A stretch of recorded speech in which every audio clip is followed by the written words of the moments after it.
Hi, good morning, and welcome to the Delta Stewardship Council meeting. It is 9:01 on Thursday, May 23rd, 2024, and we are here at the California Natural Resources Building located at 715 P Street in Sacramento, California. My name is Julie Lee, and I am the chair of the Delta Stewardship Council. In accordance with our Bagley-Keene requirements, we're now going to conduct a roll call of in-person council members to establish a quorum. Emma, can you lead us in our roll call? I will. All right, here we go. Councilmember Burgess. Here. Councilmember Damrell. I want to note that Councilmember Weso is absent. Councilmember Moranian. Here. Councilmember Miller. Here. Councilmember Zingali. Here. Chair Lee. Here. So at this time, we're going to move into a closed session to discuss litigation matters per Government Code 11126E1 and E2C. We anticipate this will take less than an hour, so we will be back with you shortly. Thank you. So welcome back. We're reconvening. We have nothing to report out from our closed session. And next, we're going to have Emma explain how the public can participate in this meeting. Emma? If any member of the public is interested in providing public comment on any agenda item during today's meeting, please send an email blue card to engage@deltacouncil.ca.gov as seen on the screen. Be sure to note your name and the agenda item that you wish to speak on. When called, the clerk will unmute you. Thanks, Emma.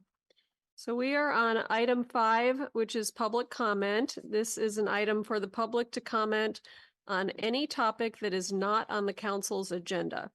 Any comments on items on the agenda will be taken during that item. Emma, do we have any public comments for items not on today's agenda? We do, Madam Chair. We have a public comment from Gilbert Cosio. You may come up and speak.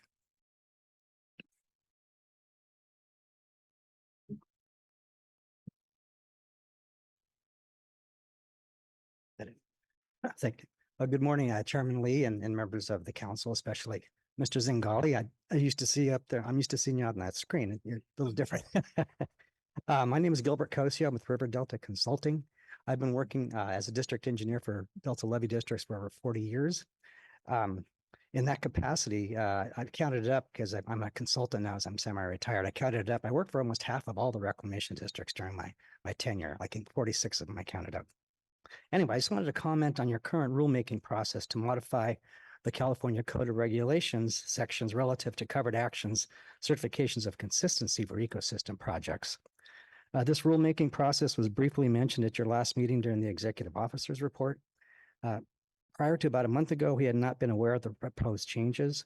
During the Delta Levy investment strategy proposed rulemaking, we participated in discussions with staff and consultants and provided local information and feedback as the DSC was developing the rulemaking. For the current rulemaking process, we were not given the opportunity to discuss the intent and thoughts envisioned by the DSC and provide feedback as the local special districts that will be affected by the rulemaking. Although local reclamation districts may not always be a project proponent, the majority of the land described as habitat priority areas in the Delta Plans amended Chapter 4 falls under the jurisdiction of local Delta landowners and reclamation districts. The only opportunity to provide input was a comment period that ended May 17th and a hearing conducted May 14th. Staff was not allowed to discuss intent, purpose, or effect of these changes and how changes would impact the local regulated community prior to the hearing or comment deadline. We find these changes to be vague, and therefore it's difficult to comment due to the vague nature of the changes, not understanding the intent of the changes. In addition, local agricultural reclamation districts are strapped for funds. And we find that these changes will add to the work required to complete and file and administer certifications of consistency for future projects. These certifications are already very time-consuming and costly, and without technical staff, local RDs pay engineering and environmental consultants to complete the process. We will be requesting additional time to further evaluate and clarify outstanding issues with staff and the council prior to the council adopting the changes. We will also request convening of a working group to further discuss the issues. Hopefully, the request for both of these items will be granted. Thank you for the opportunity to comment on a non-agendized item, yet very important item. Thank you. Thank you for your comments. We appreciate those.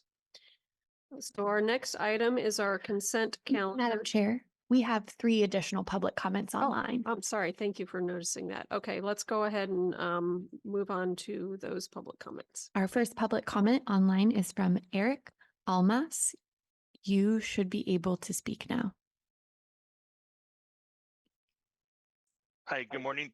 Can you hear me? Yes. All right, thank you. Good morning, members of the council. My name is Eric Almas. I'm a civil engineer with Kelson, Seneca, and Nudek, or KSN for short.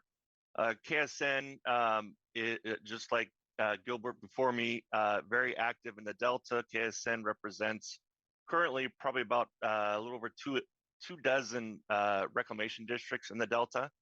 I'd like to make a few comments regarding the council's proposed changes to California Code of Regulations, Title 23, Division 6, Sections 5001 to 5015, as they relate to ecosystem protection and management. The proposed amendments will significantly increase the cost to prepare a certification of consistency for ecosystem enhancement and restoration projects beyond what is estimated in the economic impact analysis. As costs increase and funding sources become more limited, it has become even more challenging for reclamation districts to fund levee system improvements and will be further burdened by the increased planning costs for ecosystem enhancement features. These significant cost increases may make it infeasible for reclamation districts to incorporate ecosystem enhancement features into their projects. In several sections of the proposed language, the amendments use vague language, which has already led to confusion on what the requirements would be if adopted. An example that will affect many projects is the language regarding reclamation district compliance with CEQA for future or current or future actions that require a certificate of consistency. KSN requests further evaluation and consideration prior to the council adopting changes to the Title 23 regulations. We request a time extension so a working group can be put together with council staff for further input from the public and Delta stakeholders regarding the clarification of the proposed language. Many reclamation districts feel that transparency has been a little lacking during this process and that further collaboration is necessary for the language to reflect the on-the-ground needs of the Delta. At a time when such a priority has been placed on developing multi-benefit and ecosystem enhancement projects, it is ironic and disappointing that we would want to make the process to enhance ecosystems more onerous and largely cost prohibitive. Thank you.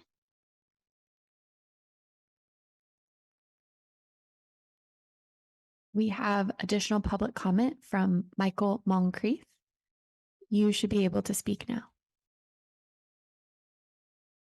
Good morning, Chair Lee, council members. My name is Michael Moncrief and I'm with MBK Engineers here today on behalf of the California Central Valley Flood Control Association to support and provide public comment related to the proposed rulemaking changes as previously referenced by Eric and Gilbert.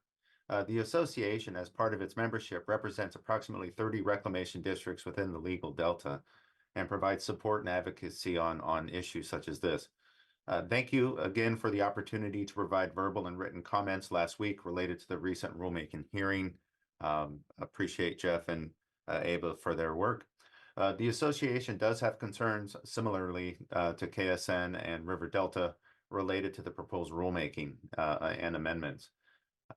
The critical element for most of our reclamation districts within the Delta is tying our projects to state or federal funding. Oftentimes, our funding is tied to multi-benefit requirements, but the primary function of these projects is for rehabilitation and improvement for flood control purposes, and the enhancement element is typically a very small component of those projects. As stated previously, reclamation districts are being chipped away by increased regulatory costs, inflation, rate hikes, and our capabilities to compete for these necessary and critical funds is being impacted by the regulatory burden and costs associated with applying for these funds and then meeting the requirements of all the regulatory agencies for flood control, critical flood control investments. These changes, along with other hurdles, add to the inequity for many reclamation districts that are already losing ground and competing with large state and public agencies for scarce funding opportunities. It is not clear to the association how these additional appendices and alternative analysis requirements will further advance science or opportunities for future habitat enhancement for those respective projects being reviewed under the consistency determination. In most instances, setback alternatives or evaluation of zones within the Delta are the most extreme examples of a district administered multi-benefit project. Again, typically we're focusing on flood-related projects with a small enhancement element to them. This rulemaking will force an evaluation of infeasible project alternatives to be done with no benefit to the final project. Besides the numerous constraints on setback alternatives, there's limited alignment unless funding is intended for that specific type of project. We do appreciate any potential opportunities for extending this work window to collaborate with staff, and we always look forward as an association to any future opportunities to engage with the council and staff. Thank you. We have an online public comment from Deirdre Desjardins. You should be able to speak now. Thank you. Deirdre Desjardins with California Water Research. And I wanted to raise the social science issues with the council's processes. So this is an example where their local technical experts with local knowledge were not consulted. And it's a profound equity issue because there's essentially no technical representation for local equity interests in the process of developing this. And I wanted to, I brought to the council's attention, there's another issue with the water supply reliability recommendations for Delta adapts. There was a recommendation that the water board consider modifying water quality standards and water quality objectives for human uses. And the input from the technical input from the stakeholders I worked with, and I was providing technical representation for public interest, state and public trust issues, was not followed. We didn't support that, and there's technical reasons. The modeling was not sufficient to show that we can't meet the current objectives, even with climate change. So I was concerned that I wasn't even able to get information about the synthesis process. And because it was a surprise to me and to other folks to see a recommendation that most of the folks in our focus group didn't support carried forward. So I'd really like the board to not just be the council staff to not just be more transparent and seek to engage local technical experts for equity, but also be more transparent about the process and why these people, why the technical experts that represent local knowledge, that have the best interests of the Delta at heart, that have worked for decades advocating for the interests of the Delta, aren't being consulted, aren't being included. And I think you could do a lot more, but it would require some transparency and some willingness to do some self-examination. And I think that's just as important. And I hope that people shouldn't be having to come after the fact and say, we didn't get a chance to comment on this. Please open it up for us. That something's wrong. Thank you. Thank you for those comments. There are no additional public comments, Madam Chair. All right, thanks, Emma. All right, so now we are on agenda item 6, which is our consent calendar.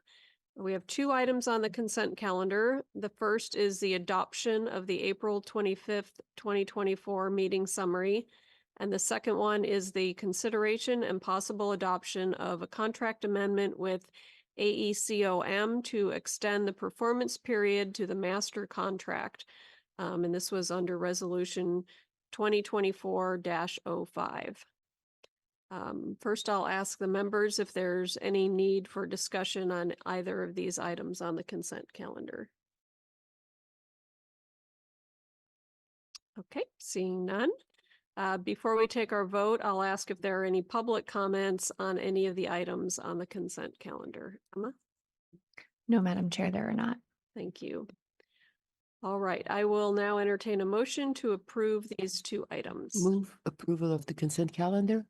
Okay, so moved by Maria and seconded by the judge. Thank you. Emma, we will proceed with the roll call vote. Councilmember Burgess. Aye. Councilmember Demrell. Councilmember Weso. Aye. Councilmember Maranian. Aye. Councilmember Zingali. Aye. Chair Lee. Aye. The motion passed, and I want to note that Vice Chair Miller was absent for the vote. Thank you. All right, our next item is number 7, the chair's report. This is my item, and I wanted to share with council and others that May is Asian and Pacific American Heritage Month. And on May 11th, it was a beautiful day, and our family packed up and went down to the Loch Asian Pacific Spring Festival. So I took a few pictures there that I'm sharing. It was just a lovely experience. I wanted to mention a few of the highlights of our visit, including the tour we took of the Loch Boarding House Museum, which has been a labor of love for the Loch Foundation in partnership with California State Parks. The goal of the museum is to become a focal point for the preservation and education of the Chinese immigrant experience of Loch and ultimately the entire Delta region. There are many fascinating artifacts from Loch's past, which are beautifully displayed with detailed signage in the historic building that shows a snapshot of what life must have been like for those living there in the 1800s. We also toured the historic gambling hall and the Chinese school. One of the other highlights was the singing and dancing performances. You can see some of the gals in their colorful costumes they're practicing. The beautiful costume and the skill of the dancers were really impressive.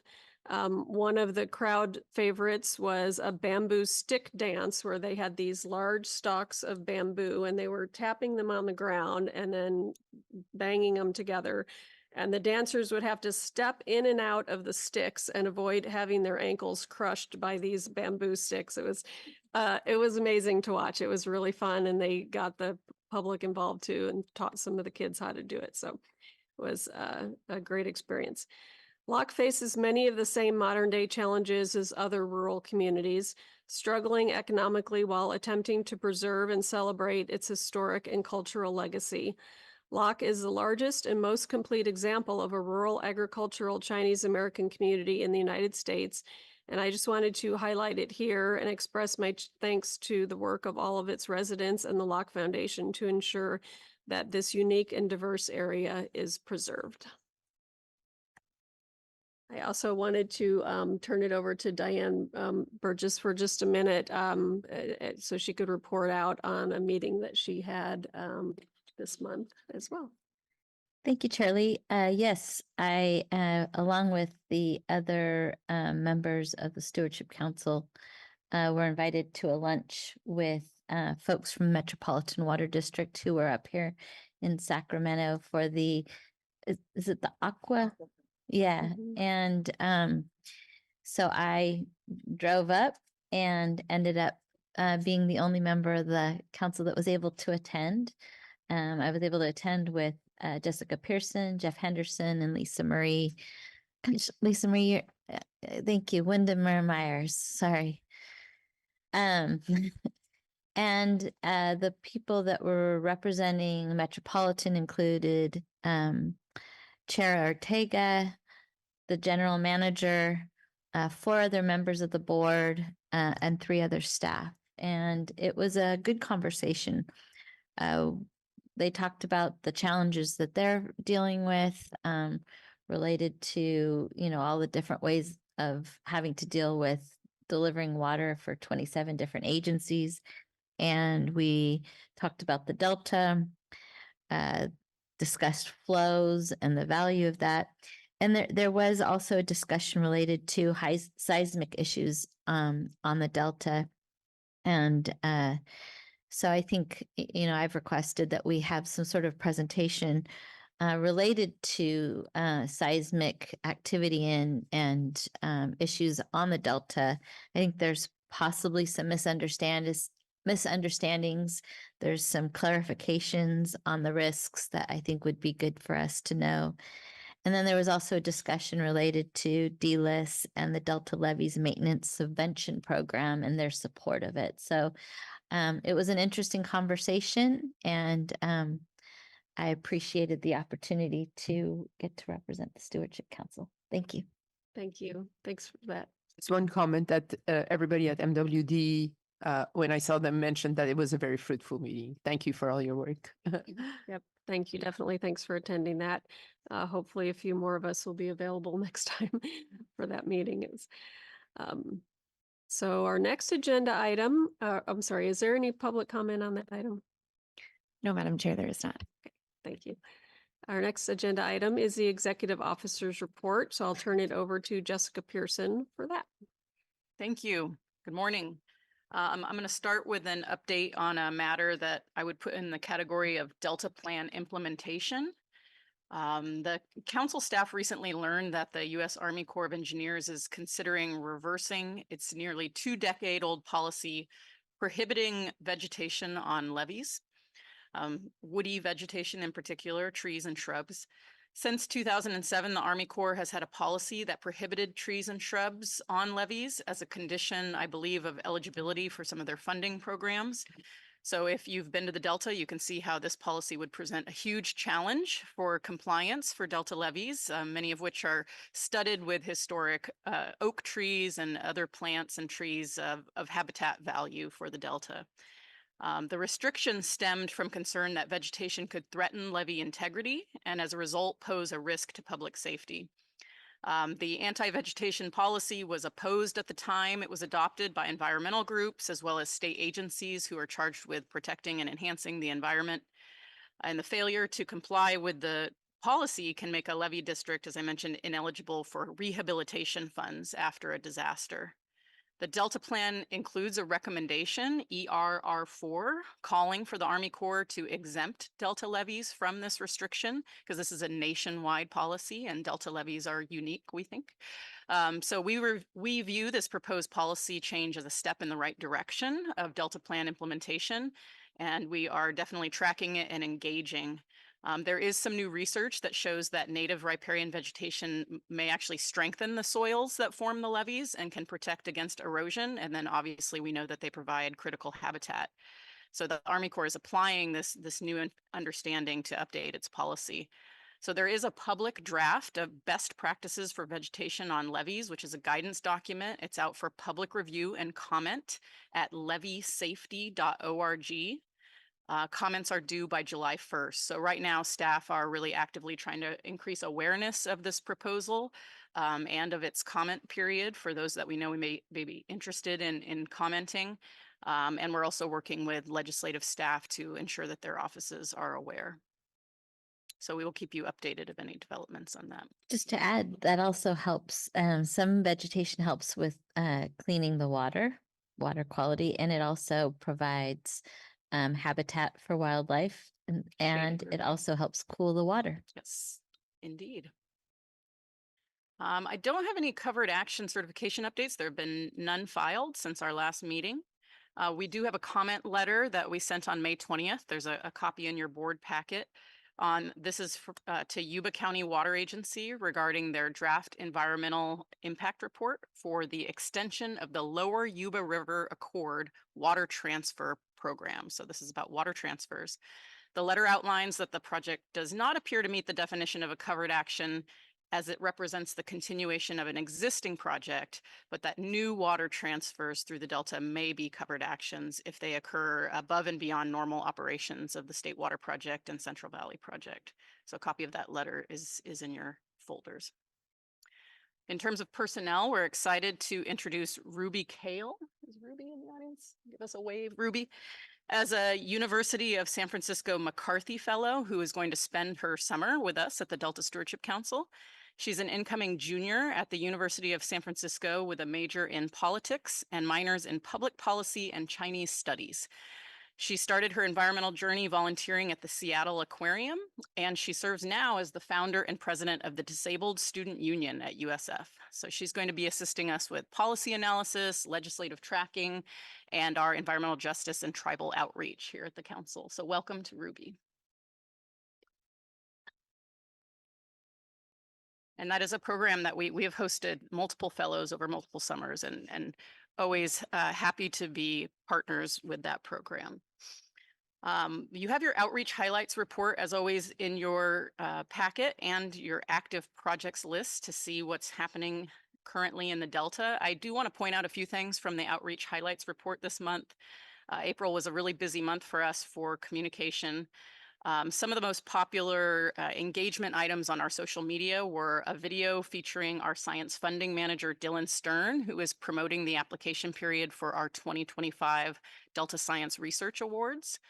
We had our most shared Instagram post to date, which reimagined Delta landscapes as Taylor Swift eras. So apparently that struck a chord with certain demographic. And so all council posts going forward will have a Taylor Swift edge to them. Carly's happy to hear that. And then a blog by senior environmental scientist Miranda Tilcock that we published for Earth Day on the importance of science synthesis also received quite a bit of engagement. So thanks to our communications team for continuing to generate some great content there. We do not have a legal update today, but we do have a legislative update. So I'm going to invite Brandon Chapin up to the microphone.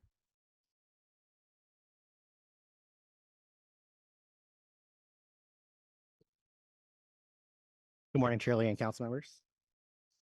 So if you've been following the news, it's been a very dull week and month in the legislature. Not much to report. I will start with just a few, if I can get the slides up on the screen. I'll go ahead and start with just a few updates on bills that we've been tracking. This week is the deadline for bills to get out of their house of origin. So if they do not pass on to the Senate by Friday, they will die for this year. It's the end of a 2-year session. So it's the very last chance for bills to advance. So there's been a few updates based on that. So the first is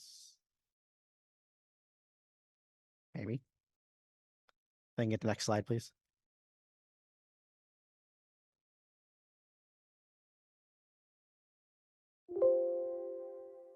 Oh, while we wait for, doesn't seem to be responding.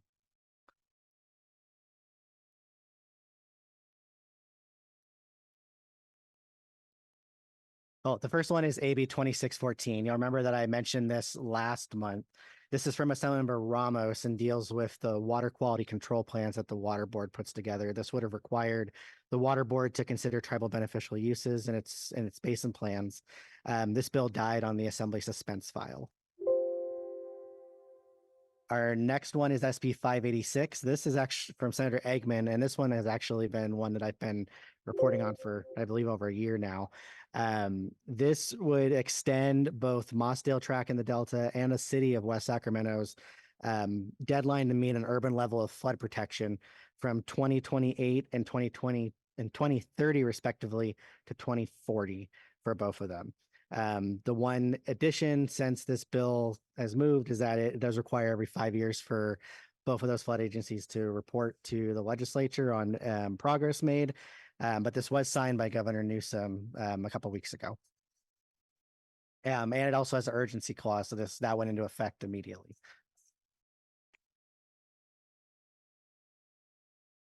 And then the last bill I'll mention is, and this is related to SB 586, is SB 1139. This is from Senator Ashby and is very similar to 586 in that it gives the city of Sacramento an extension to the urban flood protection deadline from 2025 to 2030. However, this bill died in policy committee without a hearing, so that one also will not be advancing this year. Any questions on any of those bills or any of the other bills in the packets? Most of the bills have just been slowly advancing through the legislature. Just one quick question I have, if possible, on the first bill on the water quality tribal communities. How often does that get updated? The plan itself. I know it's 5 years, 10 years, something Yeah, like. we do have the Delta Water Master who might be able to give a more specific answer on that, but I Sure. believe it's every 5 years. Okay, it's every 5 years. 5 years, Yeah. yeah. Because I remember a lot of stuff Yeah. is stuck because they're expecting the updating before a lot of things happen. So that's why I'm asking. Okay, Yeah. once every 5 years. Yes. Well, 5 years and then every 3 years after that is I what see. it sounds like. Yeah. Okay, thanks. Any other questions? All right. And then the big news, of course, from Sacramento is the release of the 2024 May revised budget by Governor Newsom. This was a couple weeks ago on May 10th. If you'll remember, back in January, the governor released a budget with a estimated shortfall of about $38 billion. Since then, the governor and the legislature have enacted about $17 billion worth of early action. So these are fund shifts and various other payment delays and other changes to address the budget shortfall immediately before the May revise was released. However, with the May revised, the governor also mentioned that there is a 27.6 billion additional shortfall for a total, if you take the early actions and what's addressed in the budget, for a total of about 44.9 billion. To address that shortfall, the governor proposed quite a few actions. This includes using about $4.2 billion in reserves, some efficiencies, reductions, pauses on program expansions, and then other various revenue adjustments and borrowing. I should also mention at that second point there on the slide, this budget does attempt to address 2 years of shortfall. So this upcoming fiscal year's budget plus 25-26 and 25-26 is estimated to have another 28.4 billion in shortfall. Of note, just for the council's awareness, there are quite a few things. So the first is that the governor does propose a 7.95% budget reduction for all departments, as well as a vacant position sweep of about 10,000 positions. The council is still awaiting one, just the budget going through the process, and then two, Department of Finance direction for how that's going to be implemented going forward. And we'll provide more details later. Also of note is a fund shift related to the Delta Levy Subventions Program.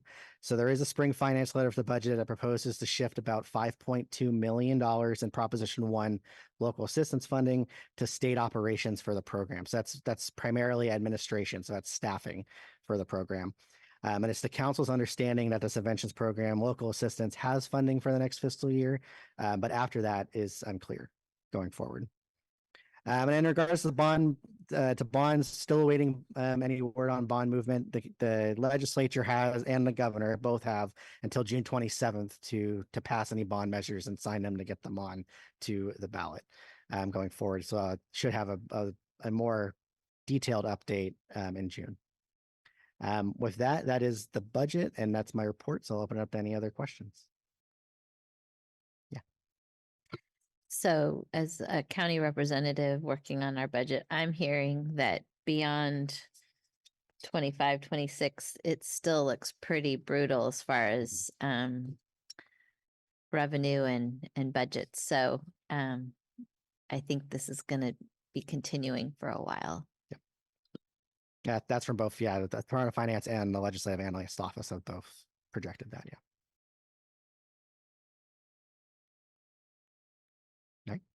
Thank you so much.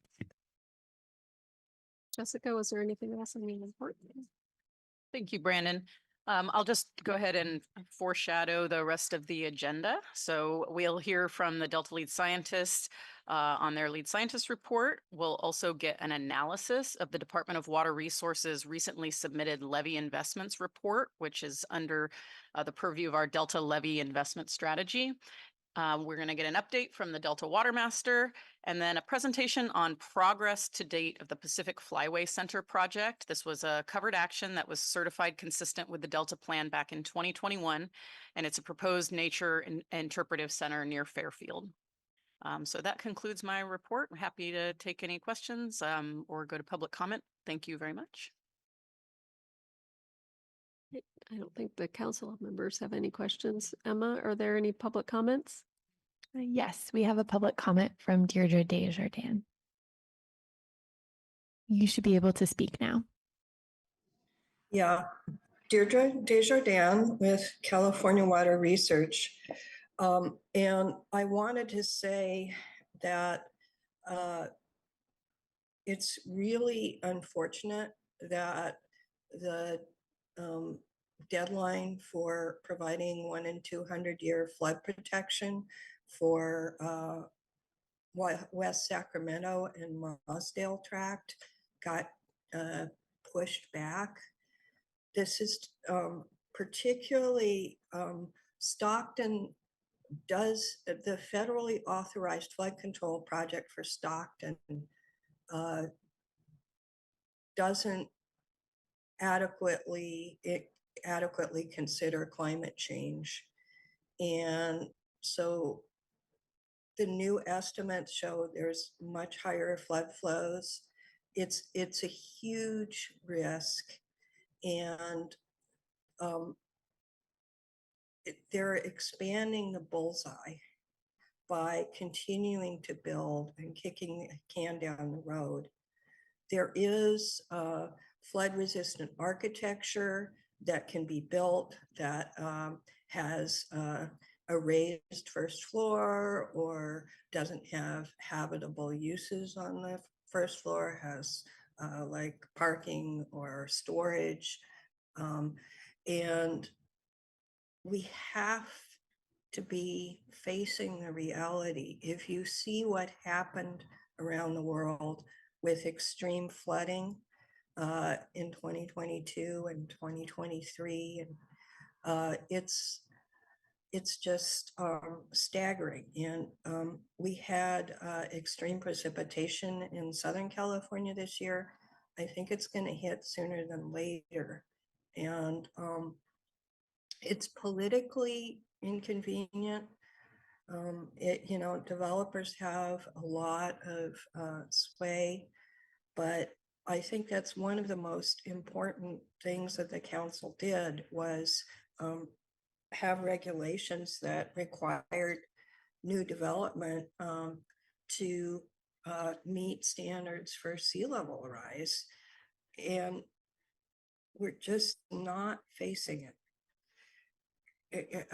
So I see this as Senator Eggman utterly failing to grapple with the existential threat to Stockton from accelerating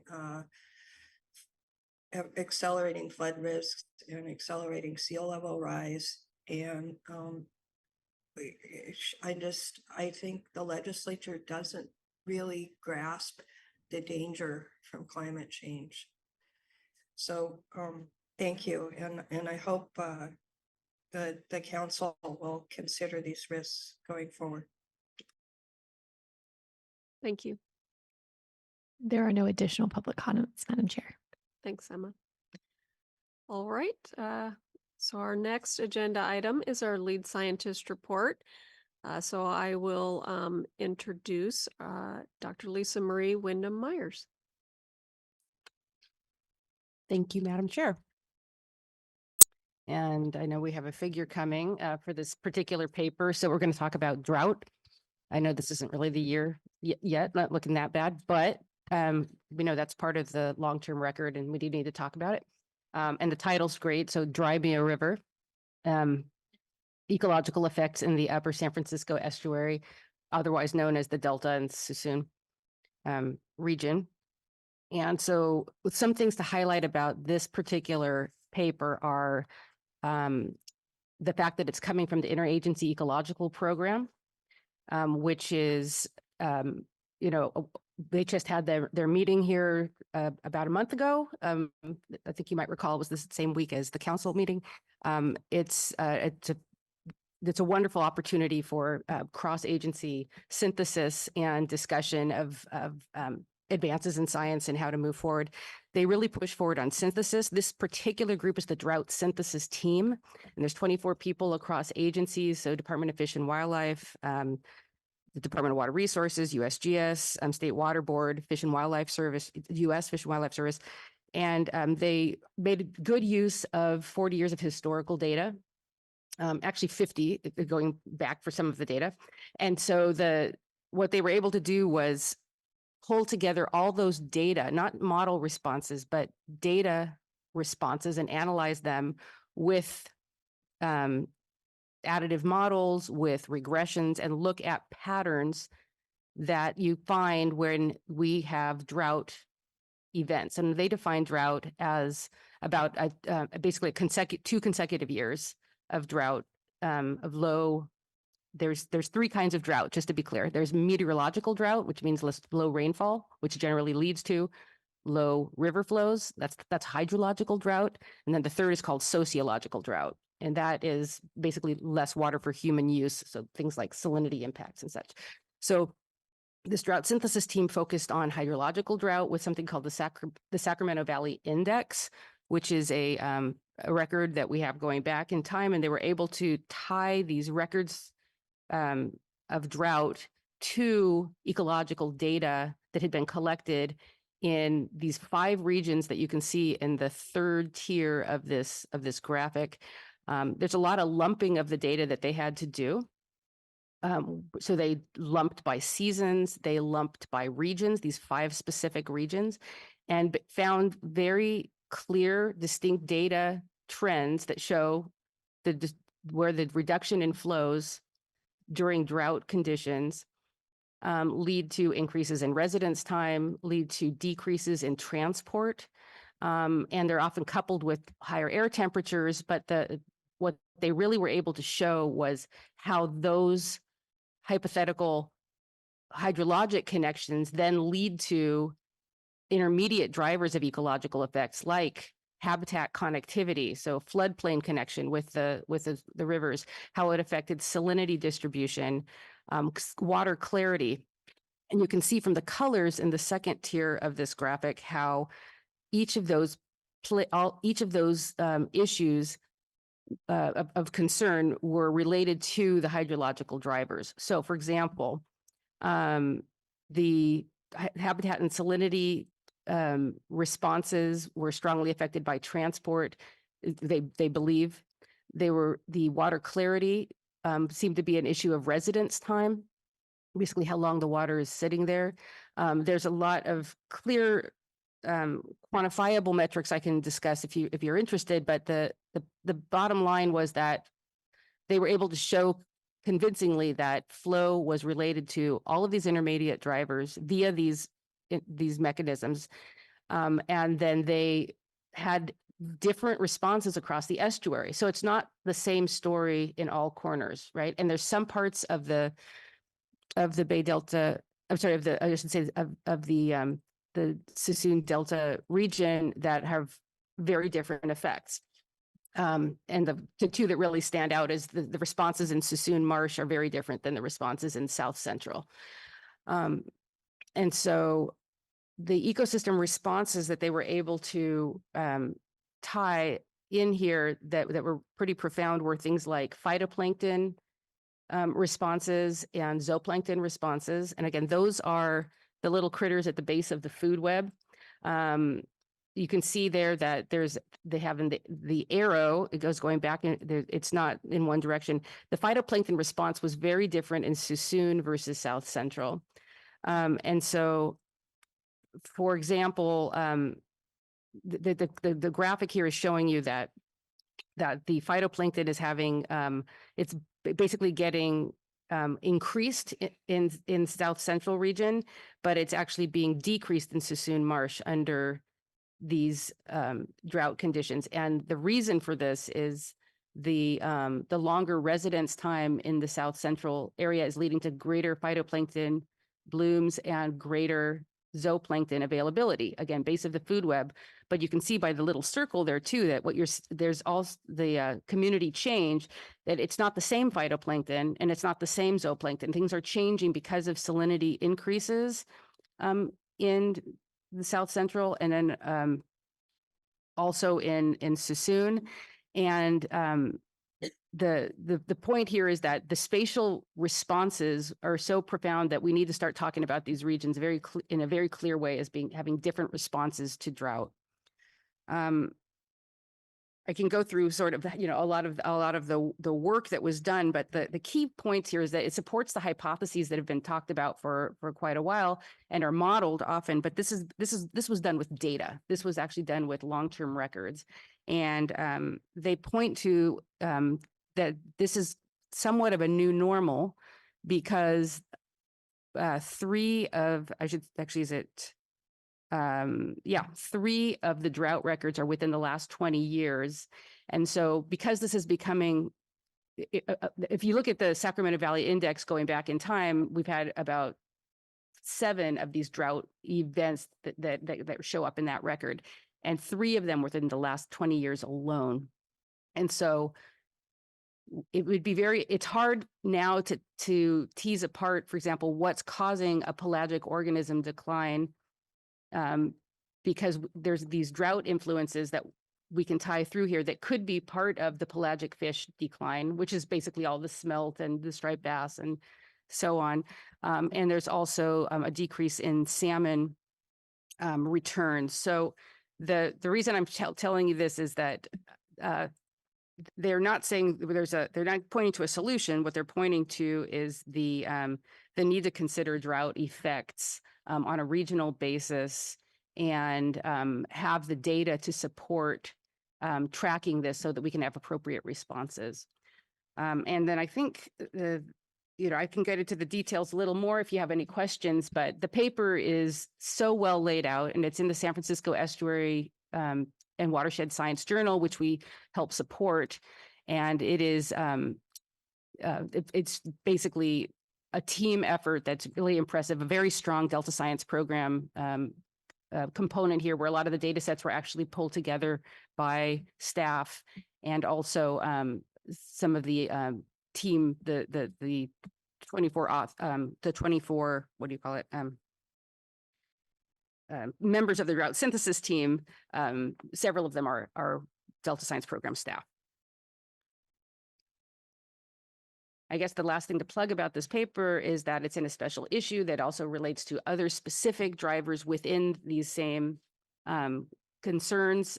Here gets into some of the species shifts, but then also there's going to be a State of the Bay Delta synthesis project coming out, publication, again, led by Maggie Chrisman, led by our team here at the Delta Science program.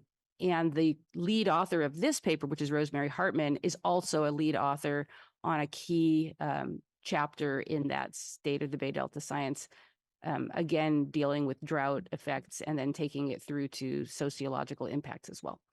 So I should say socio-ecological impacts as well.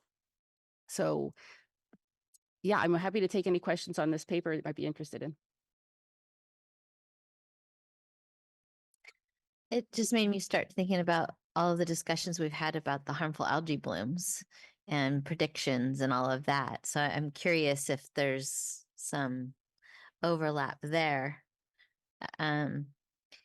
When we had our presentations related to Delta Adapts, a lot of the focus was on the high water events, the flooding that could possibly happen. And I keep asking, what's the deal as far as these drought events? Because at the same time, we could be seeing sea level rise, which also contributes to saltwater intrusion and all of those things. So I'm glad that I'm going to read more just to kind of understand that. But it also made me wonder, what are the impacts on the Delta following a drought when you get the high water? How long is there a recovery time, or is there permanent damage for a longer period of time? You know, I'm just curious about that.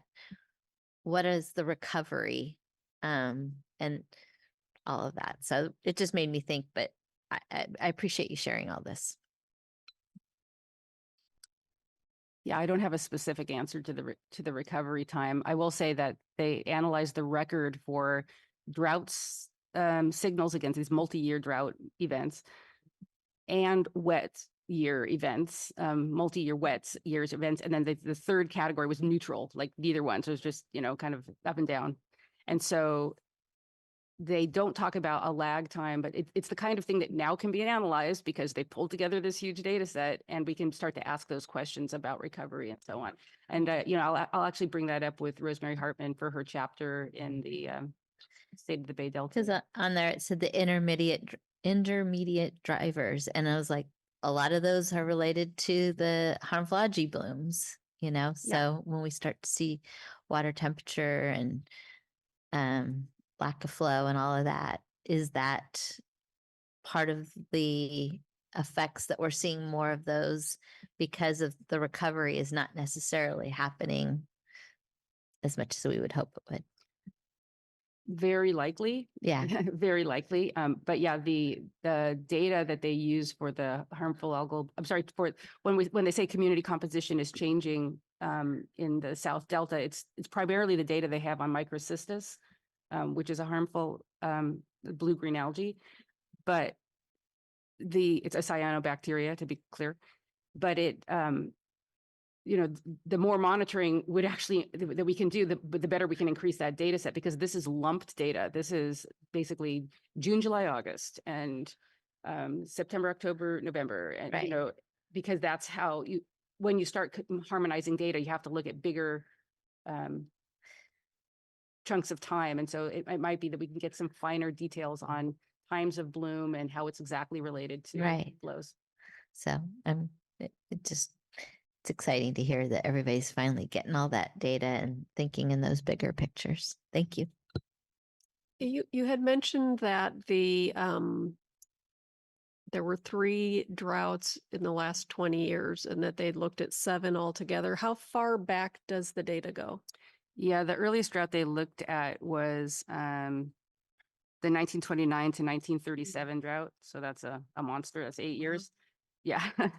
But yeah, so from there, I mean, I just kind of wrote them down, but from there was the 1944 to 1950 drought, then the 1959 to 1962 drought, then the 1976-77 drought, we might be familiar with, 87 to 92, and then the last 3 big ones that they have here is the 2001 period, the 2007 through 10, and the 2012 through 16. So that's all they've looked at. They didn't even look at the most recent, but this is the data set they were able to pull together. Got it. Very interesting. All right. Any other questions from members? No. Is there anything else on your report, or are we ready to go to public comments? Yes, there is, Madam Chair. Thank you. Yeah, so let's perhaps talk about some of the work that's been done this past month.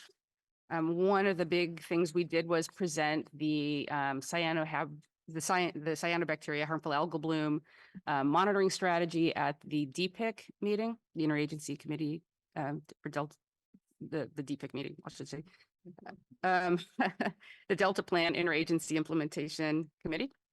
And so at that meeting, we released, or we was just coming back, the comments back from a 30-day review period.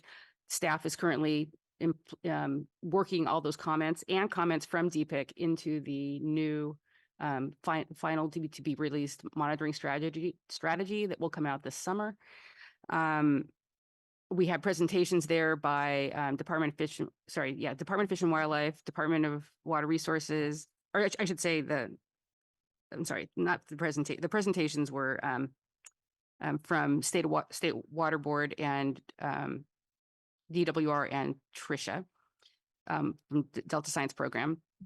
And so, and Ellen Priest, I should say, from Department of Water Resources, but the authors of the monitoring strategy include Fish and Wildlife, for example, and Environmental Science Associates. So anyway, that will be coming out this summer. And again, it was what's the word I want? I'm so sorry. It was approved. I don't want, it was endorsed. Yes, the word is, it was endorsed by DPIC at the meeting. I'm sorry about that. And so again, that'll be coming out this summer, and look forward to socializing that even more. The next thing that happened was the Delta Research Awards were, the solicitation request was posted, and the due dates for those research awards have shifted. So now the due dates for the letters of intent are now due on May 28th. So people have a little bit more time. That means basically next week. So letters of intent are required for this call. And again, it's a co-production focused call for research awards that are targeted to specific components of the science action agenda.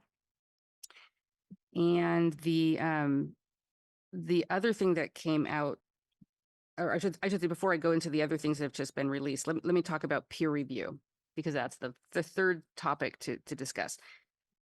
So our staff just completed a peer review for the Bureau of Reclamation on their fish and aquatic effects analysis. And it's a really important feature of the Delta Science program that we do these independent reviews that are extremely transparent. You can go to the website for the peer review section, and you're going to get a highlight on this in June. So I'm not going to spend too much time on the peer review function, but it's important. This one just got released. It's actually going to be presented to National Academies of Science shortly by the lead author on it. And all the charge, the documents, thousands of pages, 37 models, 6 endangered species reviewed. I mean, it's a really huge thing. And so it's on the website, and you can look at it. Some of the overarching comments were they're impressive, how impressed they were with what Bureau Rec had pulled together. And also encouragement of them to continue doing this. And then the third, concern about time steps in some of the data that they were using. So there was a good amount of analysis that goes into this, but I again highlight that you can look at that, and you'll hear more in June. The next thing to highlight would be the things that it should be on your radar. And that includes the Delta Science Fellowships, which we just released, again, that call. Applications for that are due June 24th. So there's a little bit of time there. Letters of intent are necessary prior to the final due date. The State of the Estuary Conference, where the science program has a huge presence, has been pushed till next week, as the executive officer just mentioned. Next week also is the Coastal and Marine Science Institute day-long workshop on food webs that we again have a significant role in. And that's at UC Davis in partnership with them. And specifically on food webs across a very wide range of habitats and trophic levels. So it's a very broad food web conversation about modeling. The next thing to highlight is the Bay Delta Science Conference, which has its request out right now for abstracts, and those are due now June 3rd, which is next week, or at least a little over a week. And so I want to make sure folks know to apply for that. That's going to be September 30th through October 2nd at the SAFE Convention Center. And cultivating connections is the theme. So there'll be, quite a strong outreach to getting as many community members as we can to be in attendance. And that is the end of my report, except for the by the numbers data.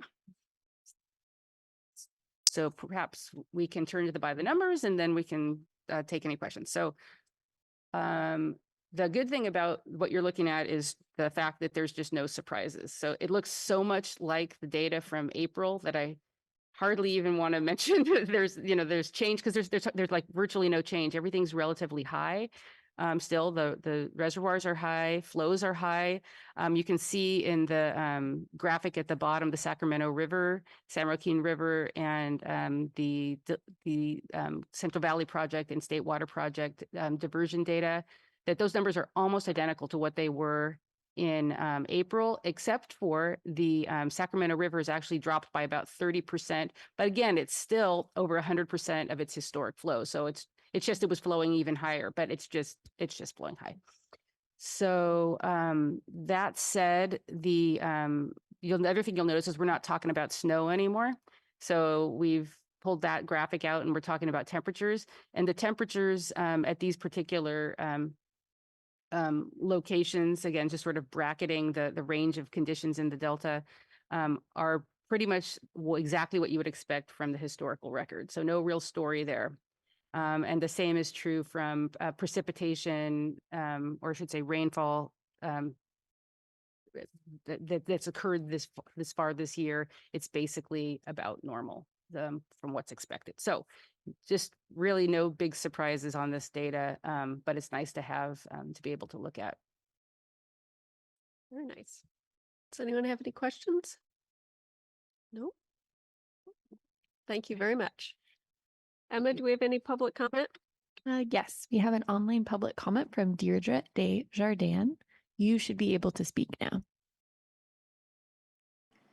Yeah, Deirdre Desjardins, California Water Research.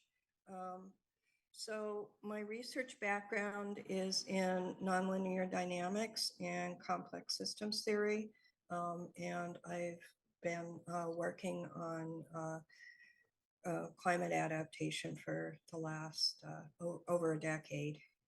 And I let you know, there's some new cutting edge research that shows that the decade-long droughty period that we've seen since 2013 or 14 is related to shifts in the Pacific Ocean. And we're now understanding that those climate shifts were partly forced by greenhouse gases and aerosols. And the thing that was really striking was there is some new very high resolution modeling which shows that the forcing has changed, and it's forcing it towards a pattern that's warmer in the Eastern Pacific, El Nino-like, a warm Pacific decadal oscillation, and it's a much wetter pattern. So I've gotten this information to Rosemary Hartman and the Delta Independent Science Board, and I'm disseminating it. But the Delta ecosystem could shift back to a wet regime if we see this new climate shift.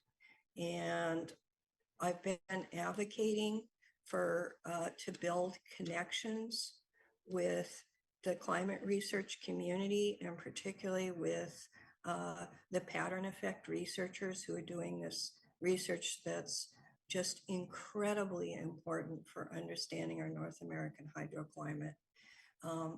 So I got you the information. It's a bit technical. It's sort of on the fly. I've been advocating for the Delta Science Program to consider and incorporate this research. It's not being done by some of the Scripps Institute researchers that people most commonly interact with, the Delta Science Program most commonly interacts with, like Daniel Kyan. But Daniel Swain agrees that the research is incredibly important and very significant. And there's a number of pattern effect researchers, not only at Scripps, but at Lawrence Berkeley Lab. So, and Robert Jenklin Wills, who was leading some of this groundbreaking research, although he's at ETH Zurich, he grew up in Martinez in the Delta and is interested in this as well. So I got you the information and I got it to Lisa Marie, and I hope we can forge connections in the climate research community as well as in the local community. Thank you. Thanks for that information. All right, we're going to move on to agenda item number 10, which is our Delta Levies investment strategy risk reduction analysis. And I'll introduce our DSC staff, Aaron Mullen, supervising engineer, and Ashok Batula, senior engineer.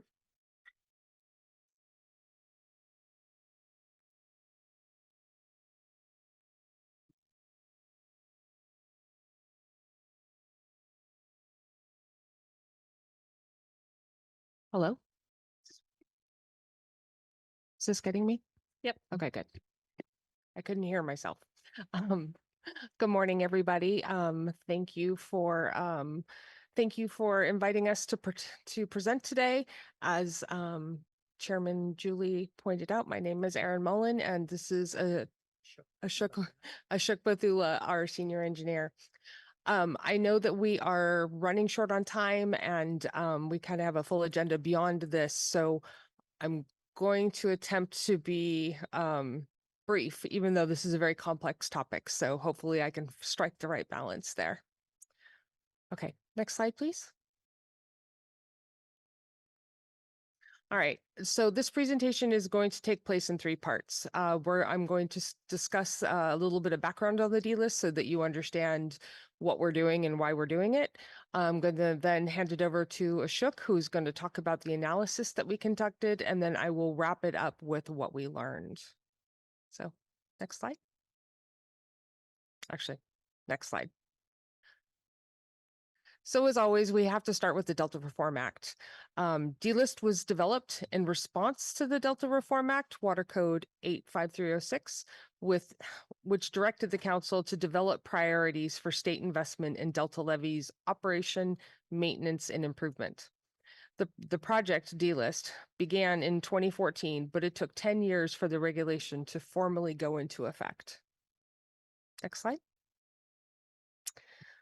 So 10 years may seem like a long time to develop a regulation, and it is, but the Delta is a complicated place with many competing interests, and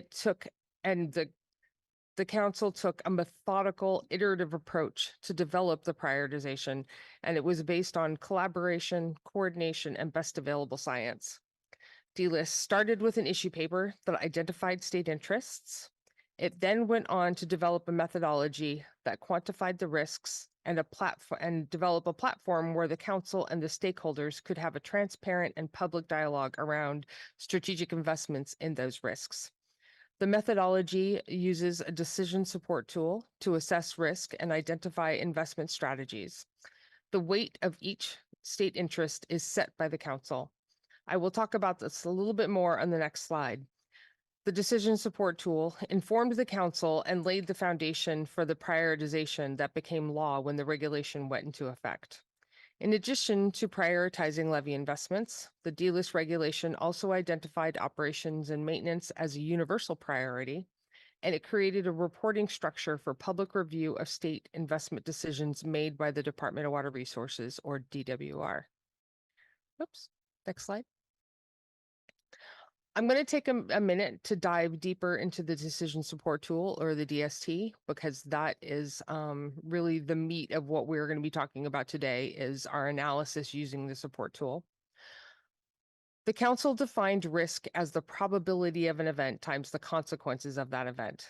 For example, an urban area might have a lower chance of flooding compared to an agricultural island, but the consequences if it were to flood would be much higher.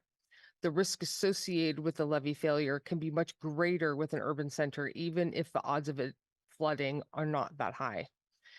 To calculate the risk, the DST uses an island's estimated levee strength against high water events and seismic activity.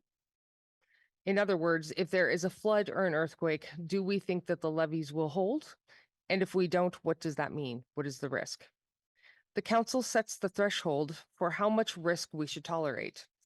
Risk cannot be eliminated, but we can aim to protect against events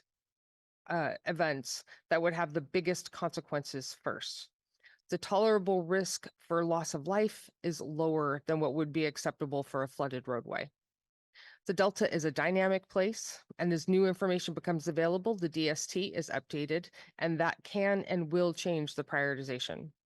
For example, if an urban area improves its levees to the required 200-year that Deidre had actually mentioned earlier, the level of protection being required by the state, then it's no longer a priority to continue to improve its levees. The DST informs the prioritization, but it doesn't set it. The council reviews the output and can make manual adjustments when it deems necessary. And now I'm going to hand it over to Ashok, who's going to discuss the report that we received from DWR in December.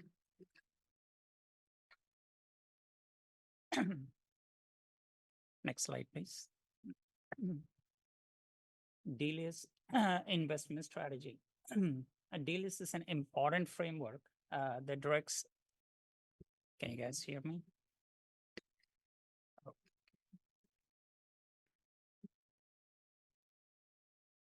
Now, While you did, is there an actual the report? Is it connected? Because I'm not seeing it. Maybe I'm not looking in the right place. So there are two different reports. I'm not sure which one you're asking Okay. about. You are asking about the DWRs. DWR. That we didn't include that in the package this time, but it is on our website. It was presented in December. Okay, it's this. So this report's based on that. Yeah. Okay. This is our analysis Okay. of the data that they gave us. All right. okay. You guys hear me okay? Okay. Guys hear me okay? Okay. All right. DLIS is an important framework that directs public resource investments towards levee improvements in the Delta. These priorities are based on a 3-tier system that we developed. All the islands in the Delta are categorized into very high priority, and other priority. By guiding these investments according to these priorities, we can address the most critical islands first before moving on to the next one. I think, well, everybody agrees this is important because our investments or resources are limited. So we need to be strategic where these resources or money goes. Next is the annual reporting. Like Erin mentioned, DWR is required to submit, per the DLIS regulation, DWR is required to submit an annual report to the council. This report not only helps the council, but also the public to keep track of where all the investments are going in the Delta. Content requirements. DLIS regulation is pretty clear on the content requirements. There are sections A through G that talk about specific requirements. Some of these requirements, which I'm going to touch on, the annual report must include decisions about funding decisions made by DWR. And it should also include descriptions of all the discretionary state funding awarded by DWR, a list of submitted project proposals and specifics of the awarded projects, such as funding levels awarded and local cost share. Additionally, the report should also document any changes to the levee geometry and the resulting changes to the flood protection standards. Last item, data for risk analysis. Obviously, the report should include all the necessary data that the council staff would need to run the risk analysis on. Next slide, please. Okay, next slide. Okay. That doesn't show up right. Okay. DWR in the report state that altogether they awarded funding to 24 levee improvement projects in the Delta, of which only 4 are completed, during 2019, fiscal year 2019 through 2023. In this presentation, or in general, we are focusing on the completed projects because they're already on the ground functioning and we have good data to run our analysis on. The map, I don't know if you guys can, well, okay, yeah. The map, on the map, you see 4 islands Sherman Island, the whale-shaped, and Bethel Island are there to the western edge of the delta, and they are part of the 8 key western islands that are important for water quality. And Terminus Island, Terminus Tract that you see on the eastern part of the delta, it may not seem that important from water quality perspective, but really it is when the delta cross channel gates are open. All that rich fresh water from delta is diverted into a branch of McCalmy River that flows through the western edge of the Terminus Tract. If something were to happen, if a levee were to break in Terminus, that's gonna have a big impact on all the fresh water that's gonna flow to the water projects. A little background on the delta cross-channel gates. These gates are a vital feature of the Central Valley project. They're located near Walnut Grove, and they are operated by Bureau of Reclamation. The gates are generally open during low flows, so water from Sacramento is diverted to the Central Delta. They're open during summer and fall months, but during winter times or when the flow is really high, over 20,000 CFS, the gates are generally closed. They do that because if the gates were to open, it would flood the Central Delta and also to protect salmon. Dutch Slough that you see to the south of Bethel Island, it is located in the eastern Contra Costa County near Oakley. This site is really unique in the sense it has elevations varying from 6 feet to -6 feet, elevations above 0. You don't see that in Delta. Most of the Delta, as is subsided. So these elevations are pretty good, well within the tidal range, so makes it a suitable location for tidal marsh restoration. Next slide, please. Okay. Sherman Island, because of where it's located and it's important to the water quality, it's a very high priority island, as I mentioned before. And you see under list of state interests, there are more than one, water quality, ecosystem, and delta as a place. I should note to everyone, if there are more state interests, obviously that island is going to make to the top tier. And rightfully so for Sherman, it's in the top tier. Water quality, this island acts as a natural barrier to salinity intrusion in the delta. There is no such thing as natural, especially we know it's kind of man-made. But I should note that all the islands or most of the islands in the delta are subsided. So even though I say Sherman acts as a natural barrier, it is actually the levee system around that island that is, that is important. That is the one that helps it act as a natural barrier. Is that the And- one they call the cork in the bottle? Yes. An ecosystem, it is important for ecosystem. There is a diverse ecosystem in Sherman Island. There are about 2,000 acres of wetlands in Sherman. And Delta as a place, for anything to qualify as Delta as a place, which is a metric that we use, you have to check the box on 3 items, or at least one of the 3. One, it's a legacy community. An island should have a legacy community, or it should have prime farmland, or the last item would be, important infrastructure such as state highways. For Delta or for Sherman Island, Highway 160, State Highway 160 runs through it, which needs protection from flooding. So the purple color line that you see, that is the project. It's about 6 miles. What they have done with the projects that which you see, and most of the projects is they have widened the levee and they have added fill on the land side and the water side to improve the stability and also reduce seepage, which is a common problem with the levees. Of the 6 miles, I think little over 1 mile, they raised the crest elevation of the height of the levee. But we didn't capture the tool when we ran through the tool, those raises are really modest. So we haven't seen much of a change in the risk metrics when we evaluated.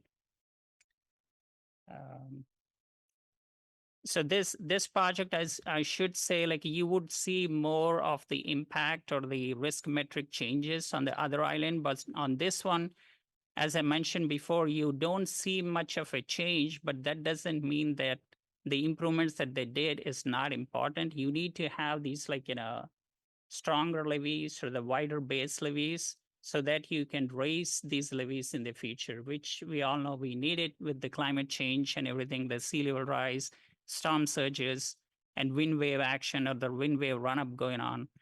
We're gonna need to raise the levies. So next slide, please. Okay. And this is Bethel Island, again, a very, high priority island. Like when you look at the state interested risk, people that are 2,300, it is a legacy community. Like, Bethel isn't Bethel Island, it's a legacy community. 2,300 people live there. Property, in addition to the Delta Grove or the properties, it has ag land that needs protection and water supply. It is one of the 8, key Western Islands. And I touched on Delta as a place. So the project itself, you see, again, it's highlighted in purple color. It's about like a mile, 0.95 miles to be exact. The project is a setback levee. They degraded the old levee, which meets like in a HMP or the basic standard, but it doesn't meet the highest standard, which is the Bulletin 19282. So they degraded that. They did a setback levee by setting the levee back on the land side, and they widened the base, what else? They widened the base and strengthened the levee overall. As I said, that 1 mile segment is the one that has the highest flood protection standard. Everything else, it has either a HMP or a PL 8499 standard, which is a lower standard compared to Bulletin 19282. As with most levee projects that I mentioned, in addition to widening the base, one of the important feature is at the levee crest, they have all-weather access road, which is important for levee patrolling and also during emergencies. And when we ran metrics through the DST tool that Erin talked about, you get close to a dozen metrics, but we only pick the ones that are important here. EAD, expected annual damages, and EAF, expected annual fatalities from probability of levee failure. You see, we are showing here a reduction, which is about 45K. And these reduction of the damages include damages to the property, vehicles, infrastructure damages, crop losses, everything. And when it comes to expected annual fatalities, that number may seem low, but it translates to about 1 life saved in a 100-year event. And you're getting all of this with just that 1 mile levee improvement. And the probability of levee failure as a whole for Bethel Island drops by 1.6%. I should explain a little bit about the concept of EAD and EAF. So it is really clear. A 100-year flood, as you guys know, is set to happen on average once every 100 years. And during that flood, if you have $100 million in damages, EAD would be divide that $100 million by 100 years. So you get 1 million per year in damages. Same goes for the expected annual fatalities. If in a 100-year event, you have 10 fatalities, which means every year, or on average in a given year, you have 10 divided by 100, so 0.1 fatalities per year. Next slide, please. Okay. Terminus track, I'll make this quick. Terminus track, it has town of Terminus. It's important when it comes to, property damage, also has prime farmland. And as a Delta place, this qualifies or comes under Delta as a place because of State Highway 12 and prime ag land. So the project here is they basically added fill on top of the levee to increase the height of the levee.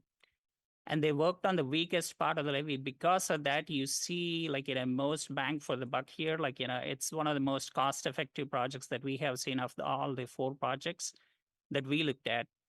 And when you look at the expected annual damage, there is a reduction of $230K per year, which is significant because, the overall project cost is only like, $2 million. And expected annual fatality or the reduction is like 1 life saved in a 100-year event. And the probability of levee failure for the whole system drops by 12%. Next slide, please. Dutch slough, which I touched on earlier, like, it's from the restoration standpoint, it's a very important project. It's kind of unique. You don't have these kind of lands like, in the Delta. It is truly a multi-benefit project in the sense it has the ecosystem restoration component, it has the flood protection component, and it has like, public access and a recreation component. So to have like, the tidal action going on, what they have done is they made notches at 5 locations on the old levee so water can come in and flow out with the tides. And that's gonna help like, with the tidal marsh restoration efforts. And they build a brand new levee to the south of it. That's gonna provide 200-year level of flood protection, which is pretty big for the areas or the residential areas, right to the south of the Dutch slough. We haven't had a chance, or not that we haven't had a chance, we were not able to do a comparison in the tool to before project to after project to see what kind of benefits we're seeing using the metrics that we use. Because of the configuration of the levees, so much has changed in the Dutch slough that we don't have a good baseline, but this project is going to set a new baseline in the future. Like, we should be able to compare it. And now to you, Erin. Thanks, Ashok. Okay. Next slide. All right, next slide. Okay, in the interest of time, I'm just going to be short and to the point.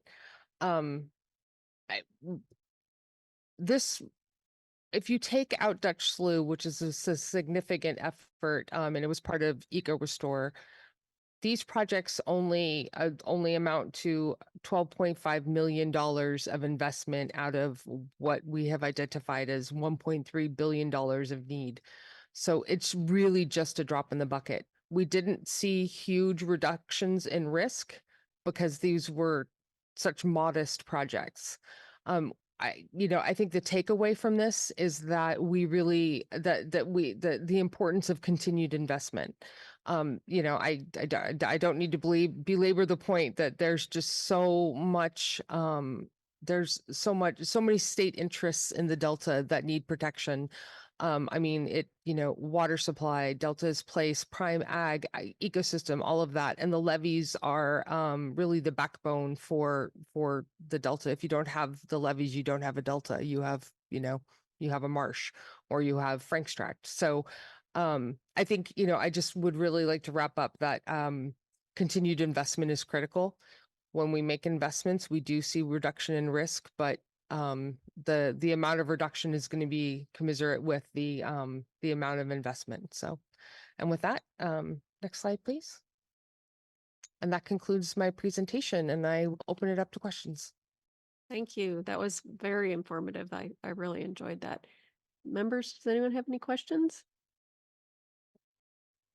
I knew you would. I was just looking right at you.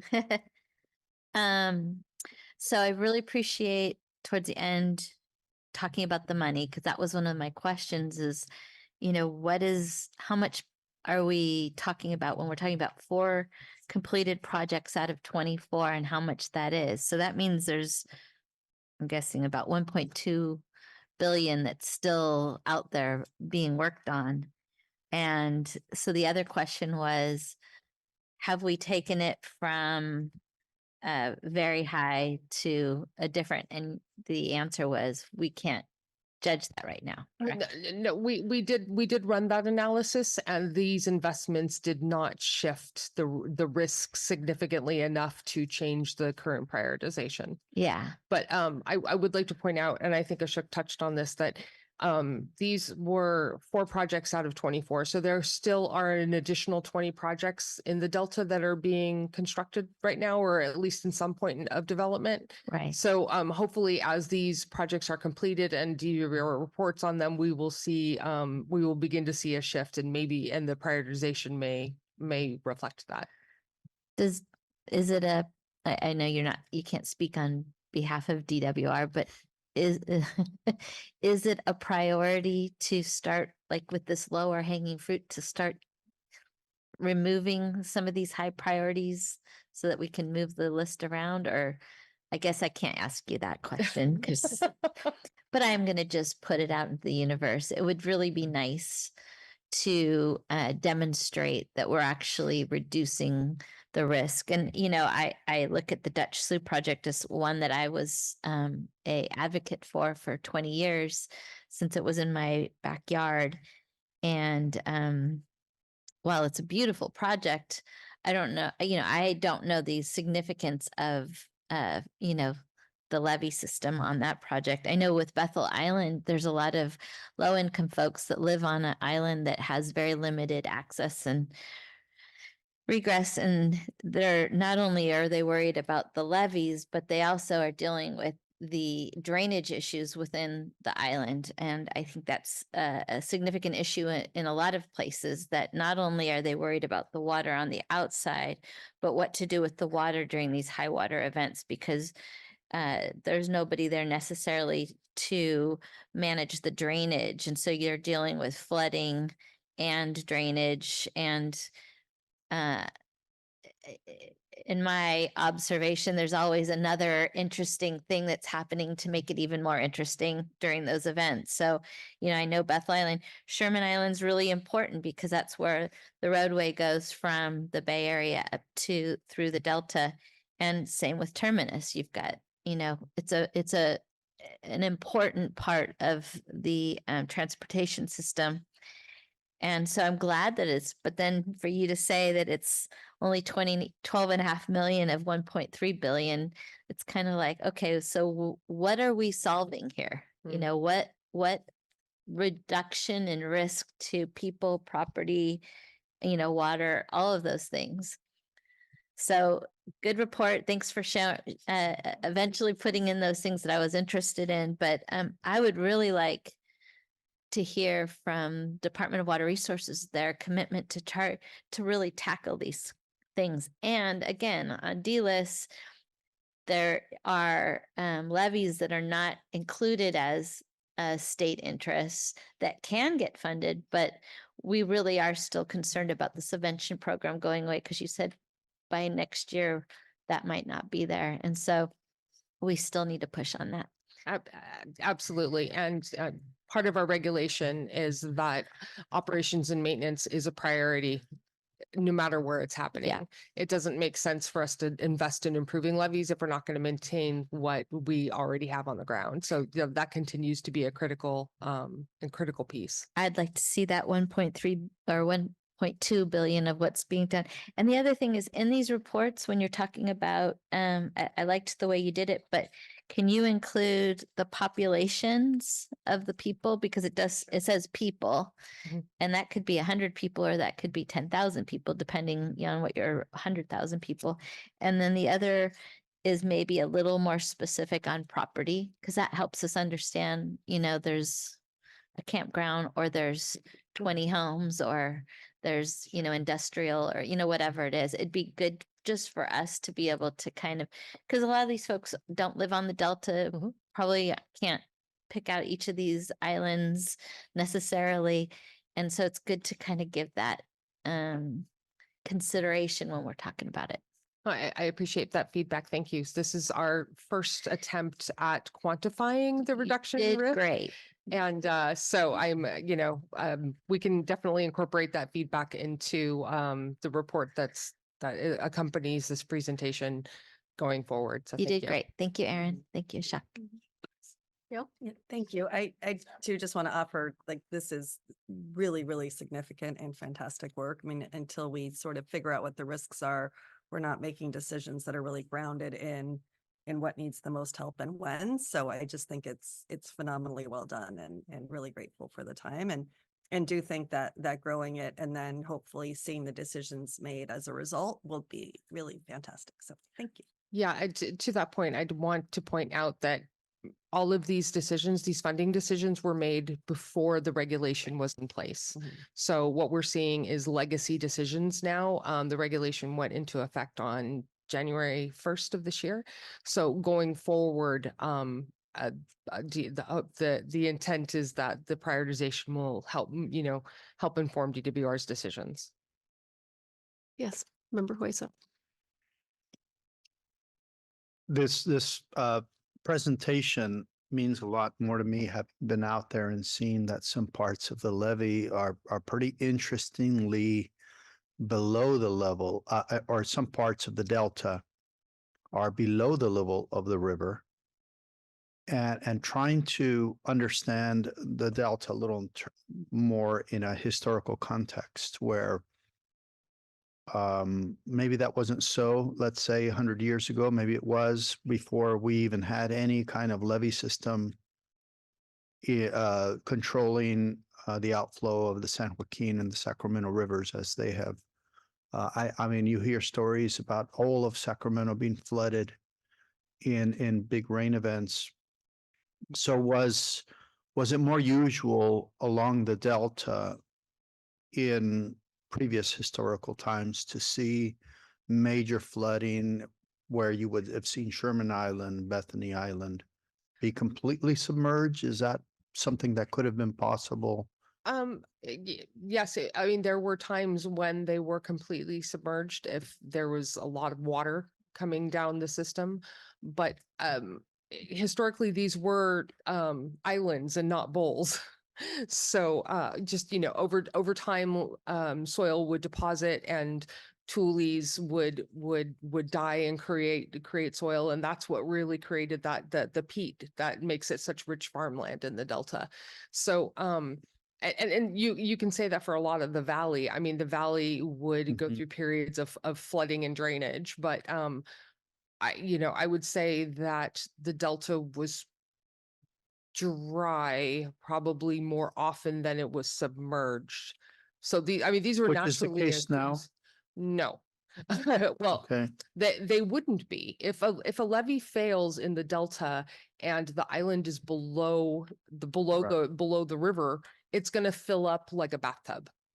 So, and that is not what would have happened before. And it wouldn't drain? No. So it would fill up like a bathtub and never drain? Yeah, like Frank's Tract, for example, Yeah. Delta it looks like a lake, but it's a flooded island. It's permanently flooded. Yeah. So when an island floods and is recovered, what they will do is engineers will, or the reclamation district, what have you, they will allow the island to fill up and create, like basically get to a place of equilibrium. And once that is stable, they will come in and fix the levee breach that was there, and then they will pump out the water. That's what happened in Jones Tract in 2004. So assuming we have a 100-year rain event where we get like 4 or 5 inches in a day, and one of those islands that's currently in a bowl configuration gets flooded, the only way to unflood it is to pump water out? Yes.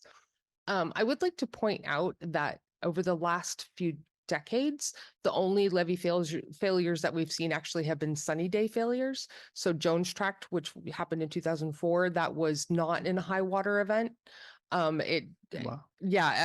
levees can fail in ways other than high water events. We've actually had a very good track record lately of being able to flood fight and protect the islands during high water events. So reclamation districts will get out there and monitor the levees, put sandbags on the levees, do what they need to do to keep the levee system intact. So another way to strengthen the levees could probably be to widen them by bringing in importing maybe soils. Absolutely. And actually, that was one of the things that Ashok was talking about. So that was part of the project in Sherman, was they more soil on the backside of the levee to strengthen it and reduce the chances that it will fail before it overtops.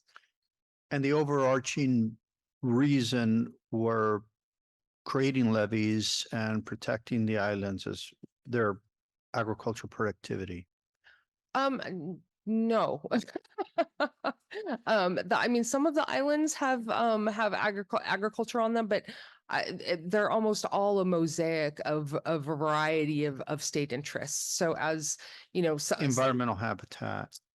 Habitat, But water that was how quality. the historic delta was created, though. Oh, I yes. mean, there were federal programs that incentivized draining the land and reclaiming for agricultural purposes, and then the levees were built, and that created the mosaic that we have today. Yeah, and you know, most of the islands at this point are a part of the water distribution system.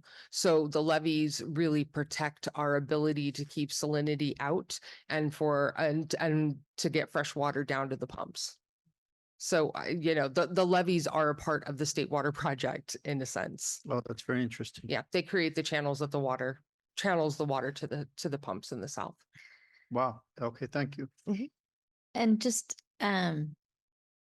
you know, we talk about seismic stuff, we talk about buildings, and on levees, similar to these other construction and industry thing, I'm not saying it very well. What we've learned about levees is how to do it better. And so we've learned how to, like a home that's built in the 1900s, it wasn't built for seismic activity, but we've learned ways to reinforce the foundation and do certain things to strengthen it. And at the same time, when we're building new buildings, we have lots of regulations and requirements to build stronger buildings. So we have that as far as our levees. There's some that are old that we are, you know, improving on. There's some newer ones that are replacing old ones. There's repairs that are done to kind of reinforce them. So I think is that accurate to kind of Yeah, absolutely. And I think, you know, Randall Newdeck was presented to the council last month and with Metropolitan and he spoke to that. I think one of the most interesting bits of levee technology that's happening right now are some of the sensors where, you know, that he spoke to, that where you can actually see in real time if a levee is moving and is at the risk of failure. You know, it's possible that if we had that on Jones Tract, that maybe, you know, they could have gotten out there and reinforced the levee before it failed. So, I mean, there's lots of things that we can do to reduce risk in the Delta and support our water supply system and the ecosystem and all of the other state interests that we have. They all require a lot of money. That is the limiting resource, which is why having a prioritization and being strategic with where we invest is so critical. Okay. Any other questions from members? Quick one. Yes. I remember that it was reported that we use LiDAR is that still a good tool for analysis that you're using for prioritizing which ones are? So well, the council didn't use LiDAR. The Department of Water Resources used the LiDAR. So we used their data. Yeah. So we used their. Thank you. You had mentioned that there are 20 more projects ongoing in the Delta. Just to clarify that those projects were all probably planned prior to the D-list coming out as well. So that'll kind of be a common thread here for a while. Yeah. Okay. All right. Seeing no other comments from members, we'll go to public comment. We have an online public comment from Deirdre Desjardins. You should be able to speak now. Yeah, I wanted to ask that in evaluating Delta levy investments and risk reduction, that the council members and staff be aware that the Delta levies and investment strategy adopted by the council did not choose the option that prioritized investments in areas that had high risk to life or property. And the rationale was that this would not prioritize levy investments that provide ecosystem benefits. I did express my concerns about this in 2019, that putting water supply and ecosystem enhancement on equal footing with protecting life and property would result in vanishing funds for levy upgrades for the smaller vulnerable Delta communities. And I think it's really important for people to be aware of the power imbalance here, and that there's, enormous political weight towards, ecosystem benefits and towards water supply. But that doesn't address the equity issues. And while they said there was an extensive public process, I am seeing that the concerns, and there were a lot of concerns expressed in the hearing on adoption of the Delta Levy investment strategy, are being lost. And one of the concerns was that it didn't prioritize risk to life or property. And again, this is like, if you're not aware of how the council processes are erasing this information or losing it, you're not going to be able to consider the equity issues that are being created. So I do really appreciate it, and I understand there's a catastrophically low level of investment in the Delta, considering it's both the statewide and interests and the risk to Delta communities. So thank you very much, and I do appreciate the staff's work on this. Thank you. Thank you for your comment. All right, we're going to move on. Madam Chair, Oh, yeah. we have an additional request for public comment from course. Gilbert Cosio. Yes. Yes, welcome. Hi, Gilbert Cosio again, River Delta Consulting. Yeah. Gilbert Cosio, River Delta Consulting. This discussion has got me thinking. I hadn't planned to comment on this. I saw the report in writing and I thought it was good. And you guys made a good presentation. But this discussion afterwards about levies and that sort of thing, it's got me thinking that, at some point, the council may want to have a workshop on levies. I mean, I've been doing it for over 40 years. So in my mind, you guys are fairly young as far as knowing about levies. There's a lot that goes into this information that you're hearing. You keep hearing Bulletin 19282. That was a huge report. It was 10 years in the making. Both DWR and the Corps of Engineers worked on it. It's a joint project because the federal government, at the urging of the state, was thinking of having a levy program in the Delta. As it turned out, after they did all the engineering studies, they started doing the economics and didn't fit their economic benefit cost analysis. So it ended up the state is what published Bulletin 18282. And that's a design that we still use today. Some of the information that MWD brought to you last month, Randall Mudek and Russ Ryan, since that time and since other projects have gone on since then, we've improved on that design to the point where we're pretty confident that we can have some seismic resistance if we have enough money. As far as the money part of things, as they showed here, for a few $1 million, they bought down a significant amount of risk. In the earlier stages of the DLIS, when Arcadis was your consultant, we started to talk to them quite a bit. And we determined that there's kind of a limit we can spend per year just because there was a cost share and the local farmers can't do a whole lot. And then in 2008, we put together, actually right before the DSC was formed, the process was called BudPAC. We had CalFed and BudPAC and all these other processes going on. And Joe Grindstaff, the person that actually was the first person to kind of transition from BudPAC to the DSC, asked us, we had just gotten this Prop 1E passed, and he asked, well, how much money do you guys need? And we put together in a weekend a nice paper to show if we had like $100 million a year, we'd cover everything, including this 1.3 billion, because we can't spend more than that per year. So it's the consistent funding that we need. And by doing that, I really like hearing the fact that these guys are, your staff's looking at what do we need overall, but until we get that 1.3 million just to get to the basic Bulletin 18282, that's on top of it to keep up with the adaptation for sea level rise and climate change and that sort of thing. So at some point, you may want to spend a day just talking about this sort of stuff. Ask whatever questions, and those of us that have been down there for quite a while can kind of answer. There's a lot of history behind this stuff, a lot of politics. And I was fortunate, and Chris Nudek, my counterpart down in Stockton, we kind of got pushed into this stuff at an early age. So we kind of learned trial by fire, but we got a lot of background in working on this stuff. So it's been really exciting, but we're still quite a ways off, and I'm semi-retired, and I really would like to fix the levees before I die. So that's the goal. So if you guys can help me with that, I'd appreciate it. Thank you. Thank you. Appreciate that. All right, we're going to move on to agenda item 11. We're about 35 minutes behind on our time frame. So I'm going to introduce our Delta Water Master, Jay Ziegler, to report on his office's activities related to the implementation of the Delta. And I'm going to slash your time, Mr. Ziegler. I'm terribly sorry, but we're going to try to get through your presentation in about 15 minutes. You know what? I think we can do that, Madam Okay. Chair. So Thank you. nice to see all of you today. Nice to be with the Stewardship Council.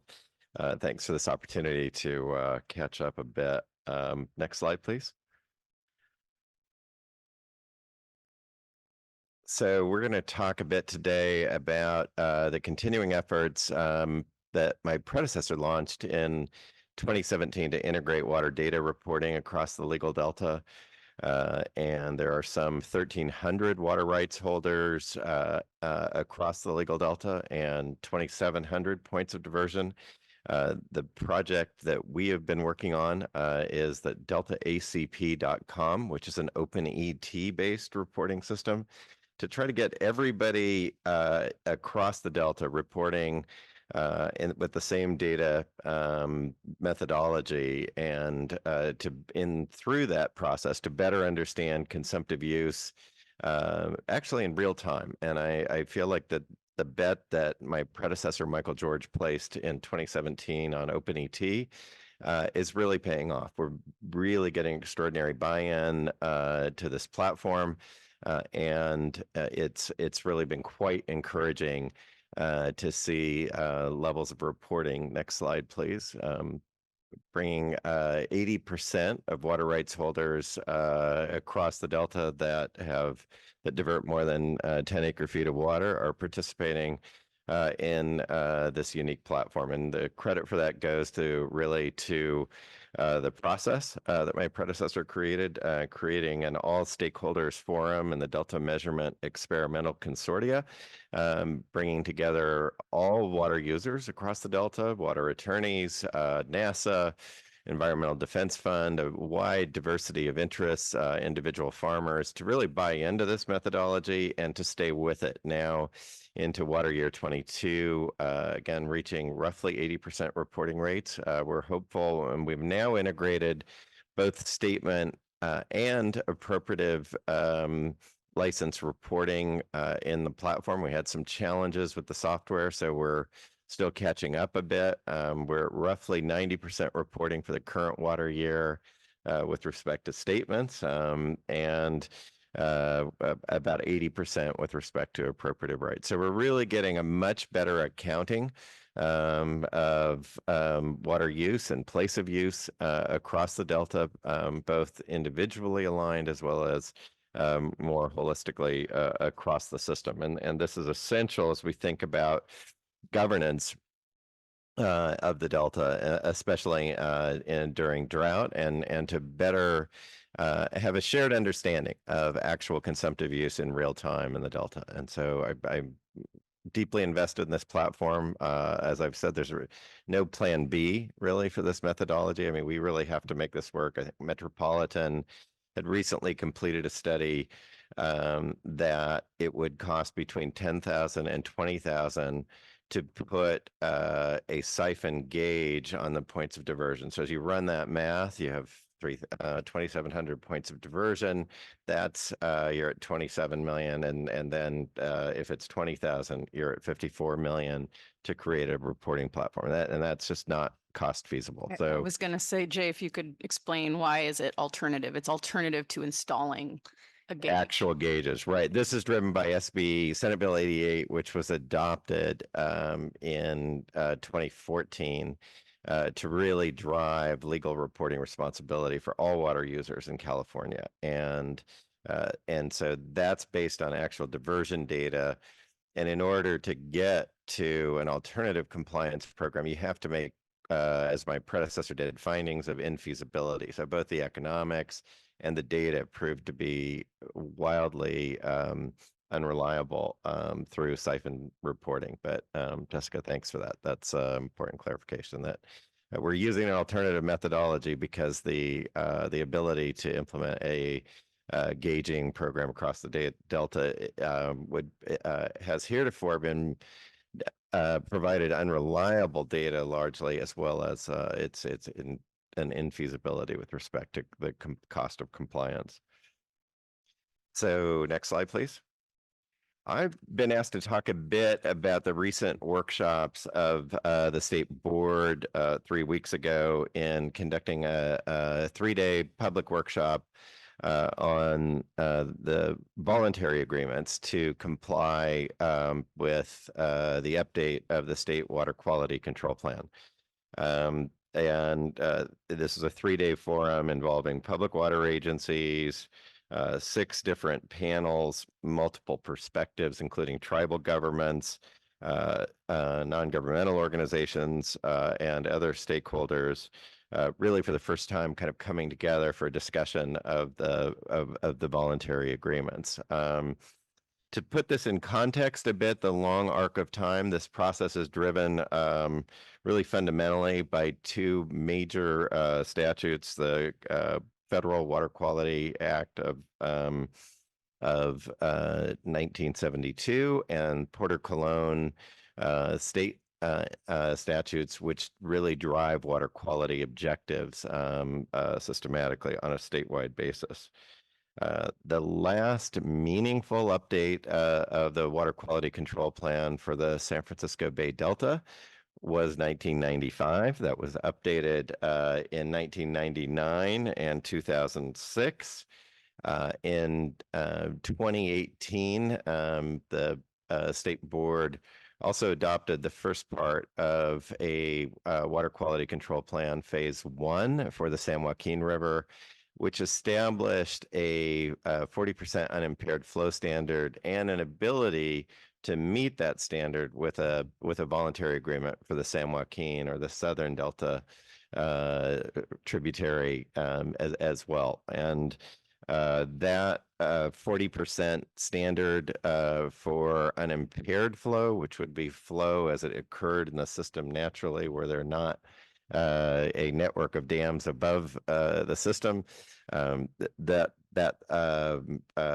was actually recently upheld in court in a decision that addressed some 130 claims and found in favor of the state board across that spectrum of issues. So affirming the board's authority to implement an unimpaired flow program to protect beneficial uses of water, especially for fish and wildlife, which we know to be in substantial and precipitous decline in the last 50 years.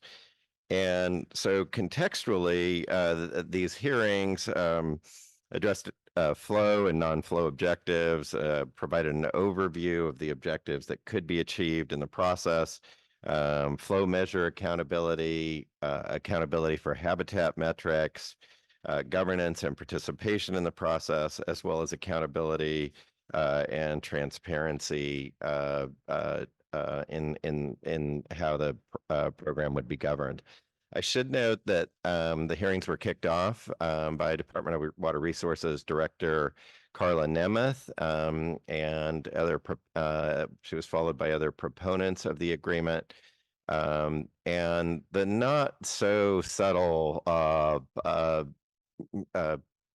charge of the proponents and in addressing the need for a voluntary agreement is the reality that were we to move to an unimpaired flow standard, there needs to be a consideration of proportional water rights and the contribution to additional flow. And out of that would ensue litigation that would take 8 to 10 years. As a proponent for the voluntary agreements, the administration was very clear that they want to see action on a faster timetable, and they would not want to see a delay of 8 to 10 years in litigation around an impaired flow standard. So that's contextually a framework for the 3-day hearings. Next slide, please. And among the issues that were highlighted in these 6 different workshop sessions, and again, this is really more than 20 hours of public engagement and that are linked on our website, and I could provide resources to you all to kind of dig in and see the actual discourse during those hearings. But we are in a position where existing flow standards are based upon D1641 as updated in 2006, and the endangered species protections for salmon, steelhead, and the pelagic fisheries in the Delta. And so the key issue is how much of the discussion during the workshops was how do we actually measure and account for the additional flow contributions in the estimate of 500,000 acre feet to outflow. And so how do we validate that? How do we actually track whether or not there is an additionality of flow that benefit fish and wildlife, and a broad discussion of that? So that's an area for board staff follow-up and for further discussion. And additionally, the proponents of the voluntary agreement highlight the importance of establishing intertidal and floodplain habitat to help bring salmon back from the brink.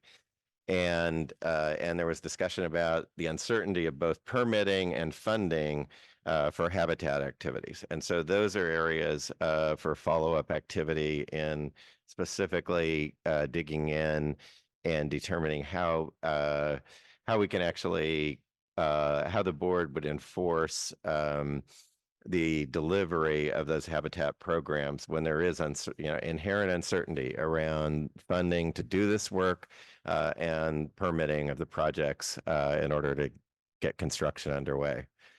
Another big area of discussion was the board's role and responsibility. The proposal for the voluntary agreement is an 8-year term, and during that process, if the agreement is successful and we see the system responding with better water quality, better habitat, better fish population response numbers, what is the role for the board in this? What is the regulatory backstop, by contrast, if it doesn't work? When should that backstop kick in? Is that the current proposal recognize kind of a 6-year first window and for the board in reviewing the adequacy of the voluntary agreement in addressing conditions in the system? And so that's a further area for follow-up, because there's a lot of uncertainty about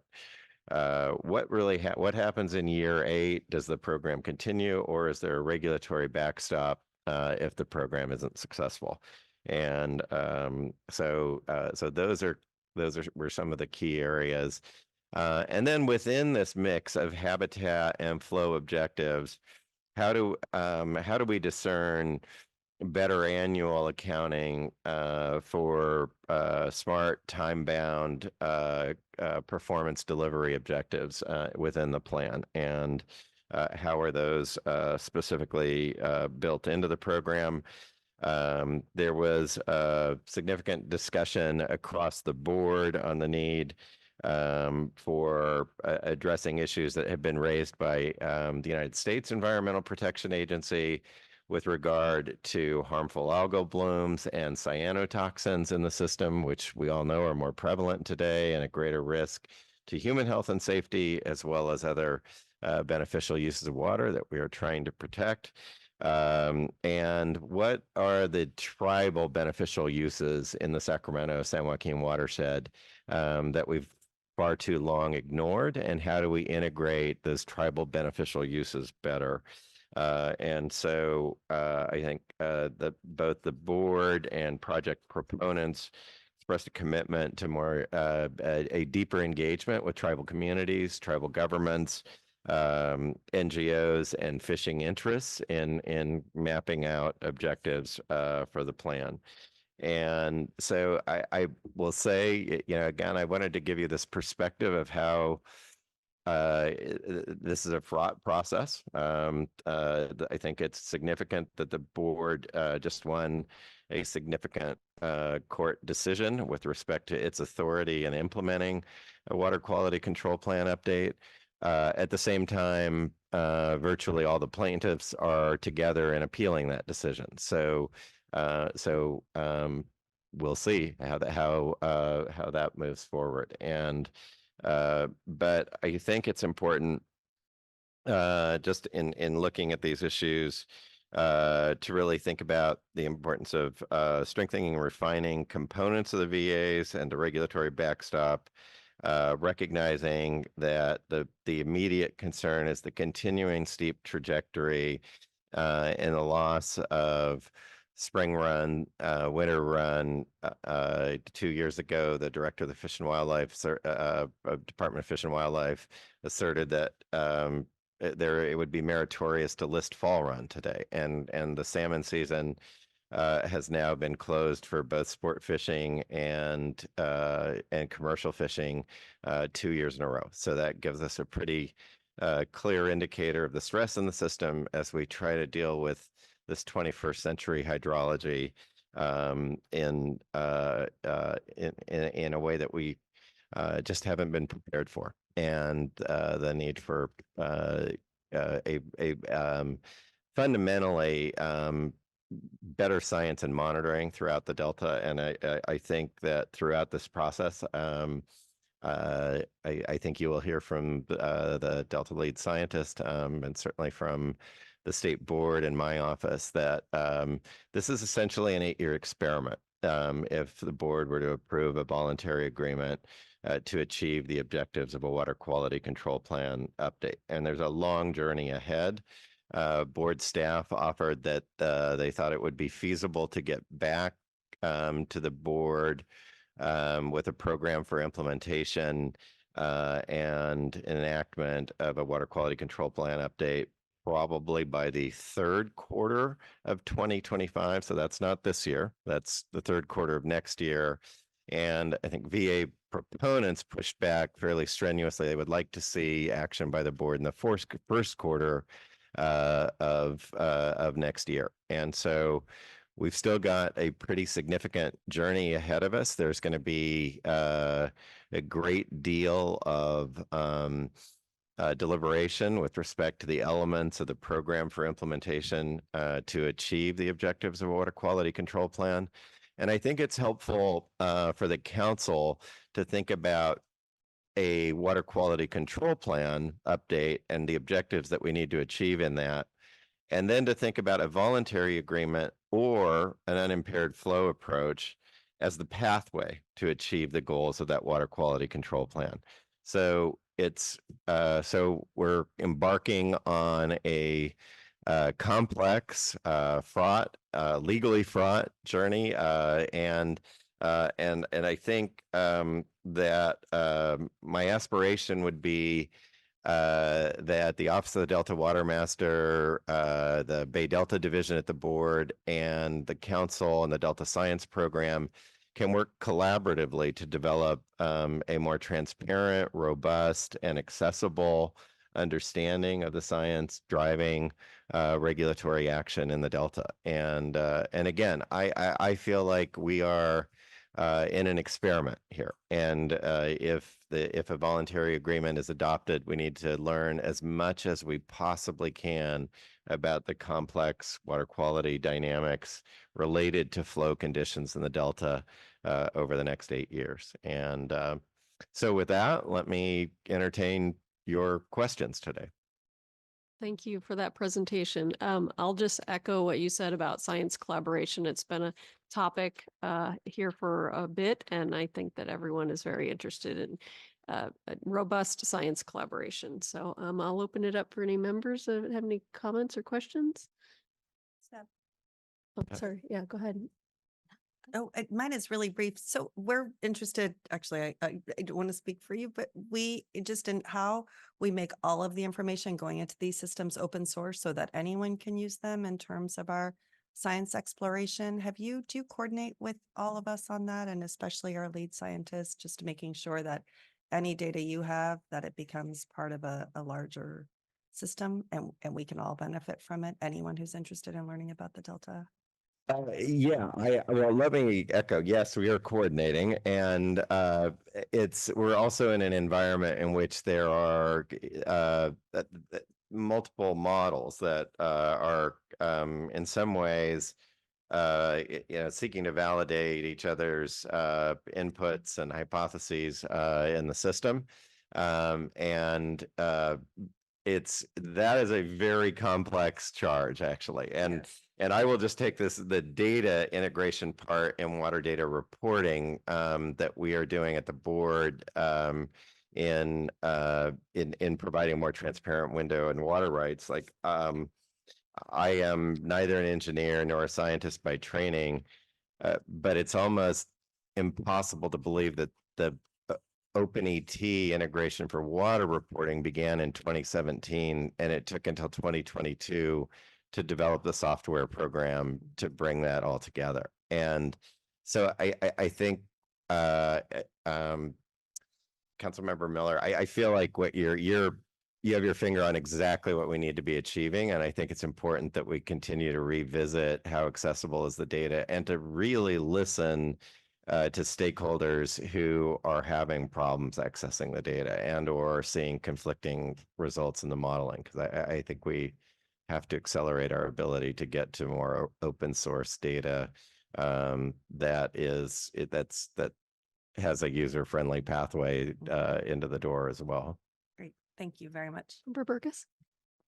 Yeah, and it's funny because I think as we collect that data, it's going to help us with the predictions and, learning how to deal with it. And I think technology is coming along that's going to be able to assist us in analyzing what's going on and how to fix it and prediction models. So I think it's kind of an interesting time to have all this data, even though we're living in times that we typically can't depend on predictions because everything's so unusual. And then, we were talking about how do we determine recovery after drought events? And so that was kind of what I was hearing from you is, how do we define, okay, now we're good, now we can go forward and then, with a different approach. So I think that data is really important. One of the questions that came up when you're talking about water reporting and the gates and all the different things is, so I have a meter on my water that comes to my house. And so I pay based on what comes in. And so whatever's coming in is what's I'm paying for. But say I have had an issue with my sprinkler system and I use way too much water. Or what if there's a leak? Do all water reporting, is it just the amount of water they're receiving? Or because I was thinking of the water project, there's leakage and there's evaporation. So are they paying for what's coming through the gate or what's being emitted? Or is it what actually gets to wherever it's being delivered? So it's a little different in different areas of the Delta. So across the 3 Delta water agencies, the North Delta Water Agency in the northern part of the Delta actually pays pursuant to a contractual settlement with the Department of Water Resources that was initiated in the early 1980s. And so there is a cost associated with water diversions in the North Delta. In the Central and South Delta, the historic pattern, as discussed in your prior panels today, has been that the landowner takes responsibility for maintenance of those diversions and reporting on those diversions. And they draw that water in essence without charge, but they will immediately point out that on many of the islands, the bill to pump water off the islands is $1 million a year, and they have significant costs in continuing levee maintenance. And so it's a bit of a different dynamic there. Yeah. Now, what we are monitoring in OpenET is to really, at a very fine scale, monitor evaporation and transpiration of the plants across the delta in different crop types. And so what we're really trying to discern is how much water is getting used on an island, on a particular field in the island, and roll all that up across the delta to see exactly how much water is getting pulled out of the system. And so the unreliability of the gauging data from both diversions as well as return flow pumping is an area that this Delta Measurement Experimental Consortium is continuing to work on to kind of true up the diversion data alongside the ET data, if you will, to really get a clear accounting of who's using how much water where across the delta. And so and we're only measuring in the ET program, then we're only talking about the 415 to 450,000 irrigated acres across the delta. It's, there's another class of reporting for municipal and industrial use as well. Yeah, I forgot about the pumping part. Yes.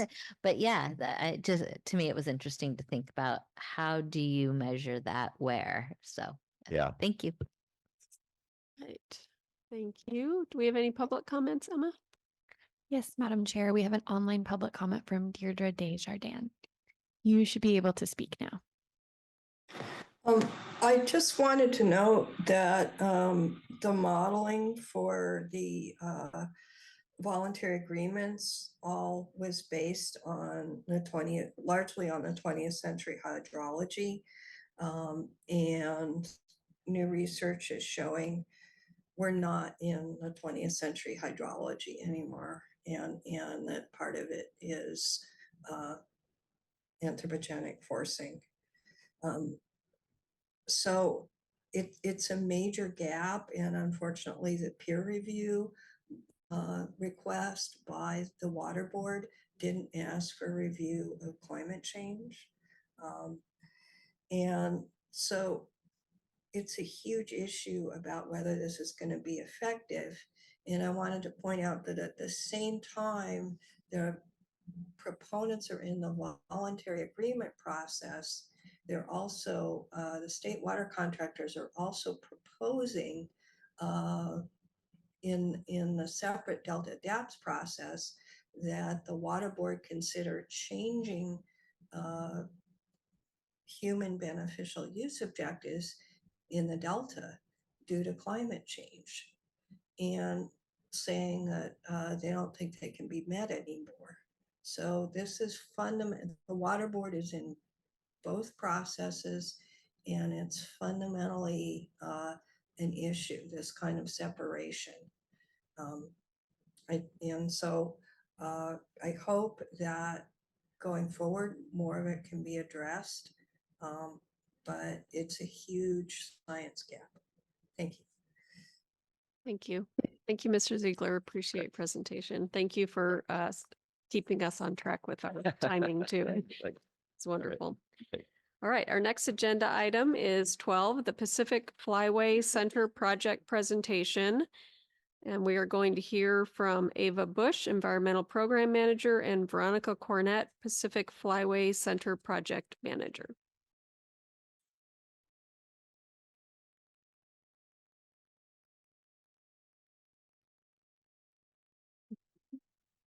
And we're still about 10 minutes behind, so I'll ask you guys to hit your highlights and leave some time for members to ask questions if you can get through that. Thank you. And this is on. Okay, can you hear me? Good afternoon, Charlie and council members. Oh, sorry. That's okay. That's why I couldn't hear myself. I'm here to introduce the next agenda item, the update on the Pacific Flyway Center project, located in the city of Fairfield on the edge of Sassoon Marsh. I was first introduced to the idea of the center in 2018 when I was in the science program, so I'm excited to see it started. And today we'll receive an update from project staff and Veronica here at the Pacific Flyway Fund on the progress and status of the project to date. So next slide, please. A certification of consistency for the project was filed with the council in May of 2021 by the city of Fairfield as the certifying agency and the lead CEQA lead. The project proponent of the covered action is the Pacific Flyway Fund. And the certification closed on June 3rd, 2021, without appeals, and then went on to implementation. Usually after certifications are completed, we rarely hear from projects again and lessons learned are lost. So today we have invited the Pacific Flyway Fund to present on their implementation progress. A recommendation to invite certifying agencies back to present updates now is also in the 2024 draft 5-year review, which is currently out for public comment. Next slide, please. So phase 1 of 3 of the project started in July 2023 and began with the Walk in the Marsh outdoor experience and will be followed by the Visitor Center building. And here today to tell us more about this and the rest of the project is Veronica Cornett from the Pacific Flyway Fund. Thank you very much. Next slide, please. All right, perfect. Thank you. So my name is Veronica Cornett, and I am with the Pacific Flyway Fund. I am the one sole project manager for this project with one other, Claude Grillo. He's the director. A little bit of history around this project. Some of you may look at the slide and say, who is Ken Hoffman? He was a developer in the Bay Area, a huge conservationist, a hunter, but more so, he was a philanthropist.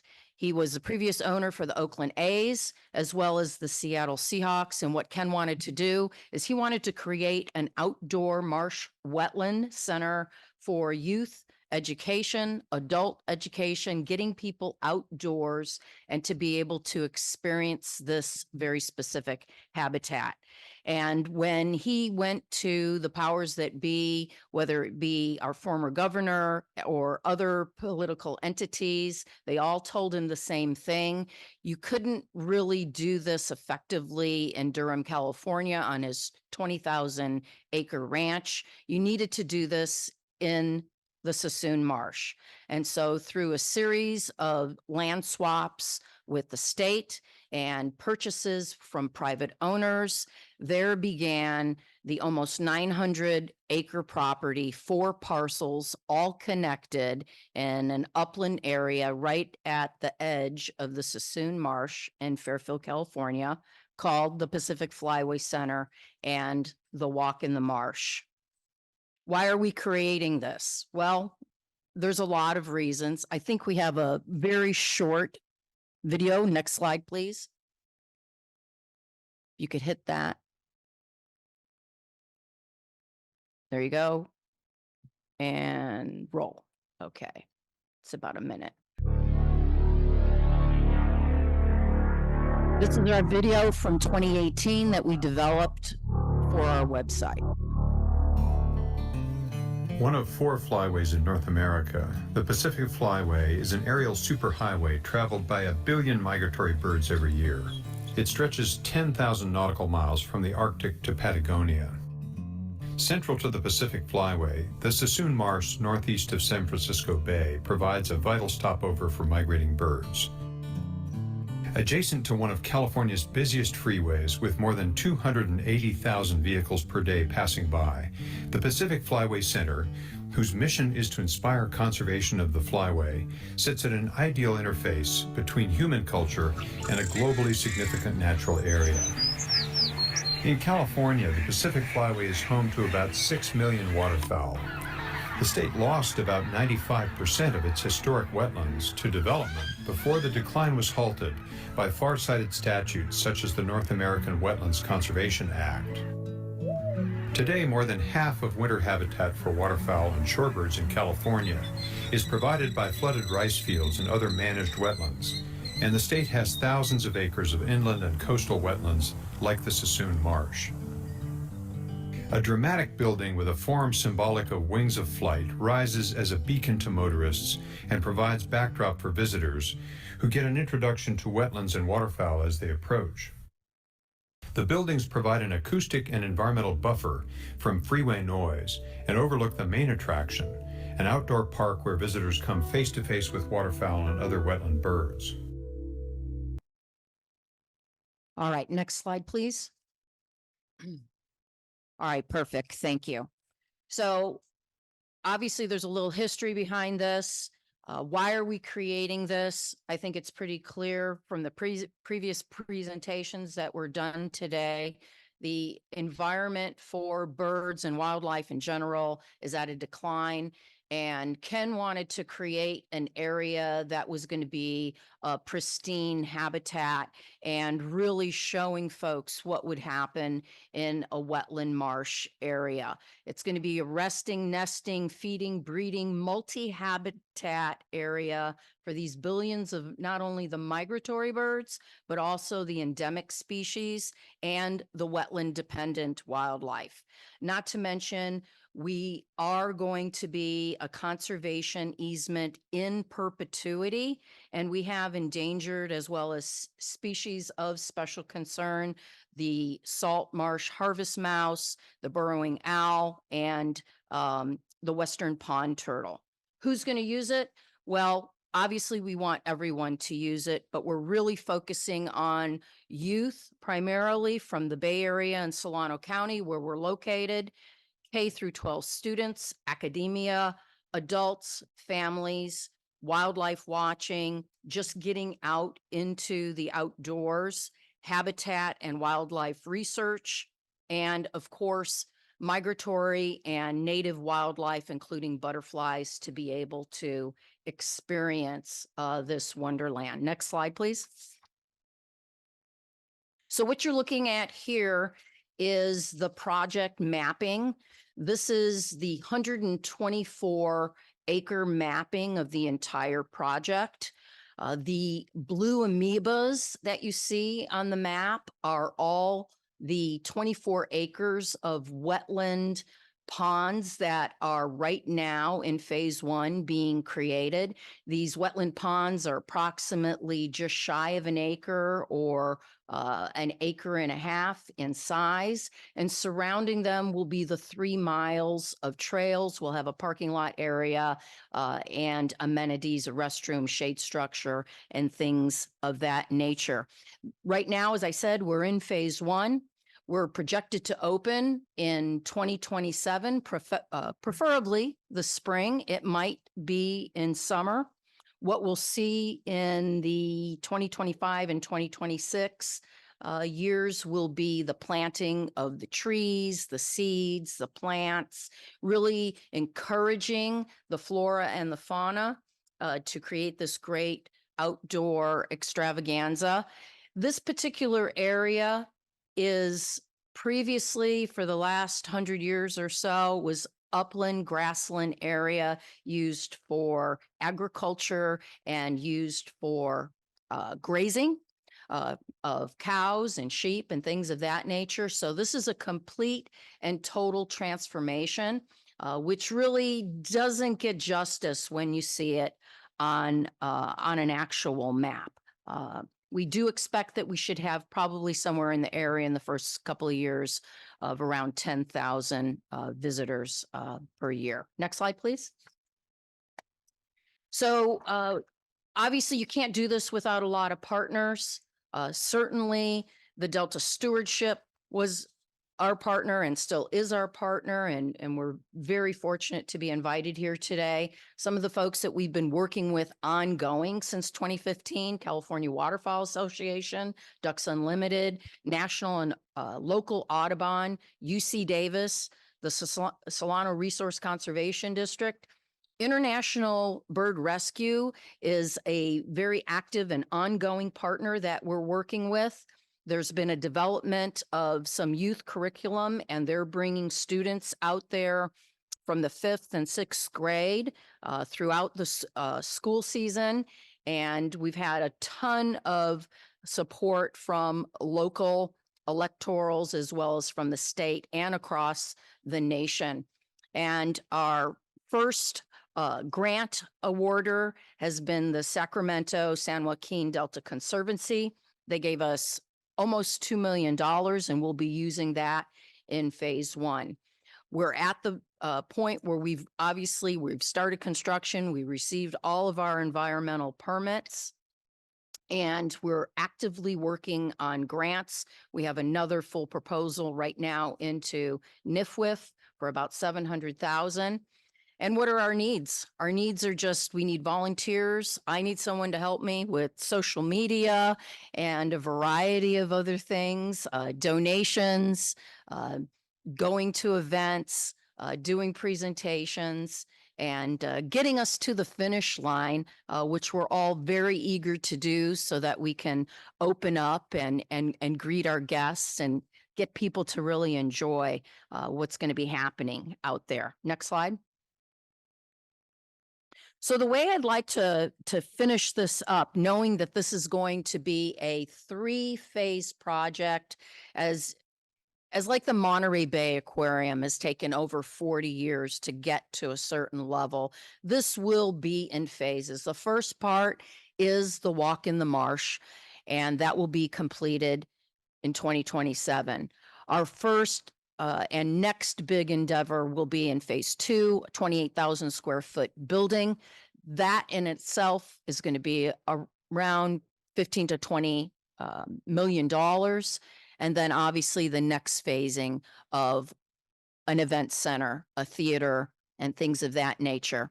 In this next slide, and then to open it up for some questions from all of you, is a drone shot that we took last year during the initial carving of those wetland ponds on the 124 acres. And so we're going to kind of roll through that. Like I said, you really don't understand how large this property is. So the 124 acres is nestled right in between the almost 900 acres that the Flyway Fund owns. But as you can see by the housing in the back and the little tiny cars that are going along 680, this is a pretty massive project. And like I said earlier, we're really very excited to be here today. I know I seem like I've had a lot of coffee. I had 1 cup this morning. This is how I am. This is how I wake up in the morning. But anytime I get an opportunity to tell people about this project, really brings joy and happiness, because while in my career, I wasn't a biologist or a scientist, I've done a lot of outdoor education with kids. I love that. It's my passion. This is my 2.0 portion of my career. But this is a labor of love, and I want to just get everybody excited, because I want to send this invitation out to all of you and your staff that you're welcome to come and visit. We'd like you to come and see it. I suggest maybe let's wait till about August or September till we get a little bit more done, but it's an open invitation, and we'd love to have you. So any questions? Because that was just really a very high level. Yes, Member Zingali. Your enthusiasm is contagious. That was a very exciting presentation. Thank you. Thank you. And on the social media front, we may be able to help with a tip. Just put Taylor Swift in some of your posts, and that's working for us. I was just wondering, because I am so excited about this, did you run into opposition, resistance? Is there still any of that? If so, how did you overcome it? Have you dispelled any of the concerns that came up? It just feels like to me like something this exciting couldn't have happened without some battles. Well, in 26, I believe the election cycle was it 2016 or 2018? It's all a blur. We had to have a city vote in the city of Fairfield in order to bring that portion of the property as part of the city. Okay.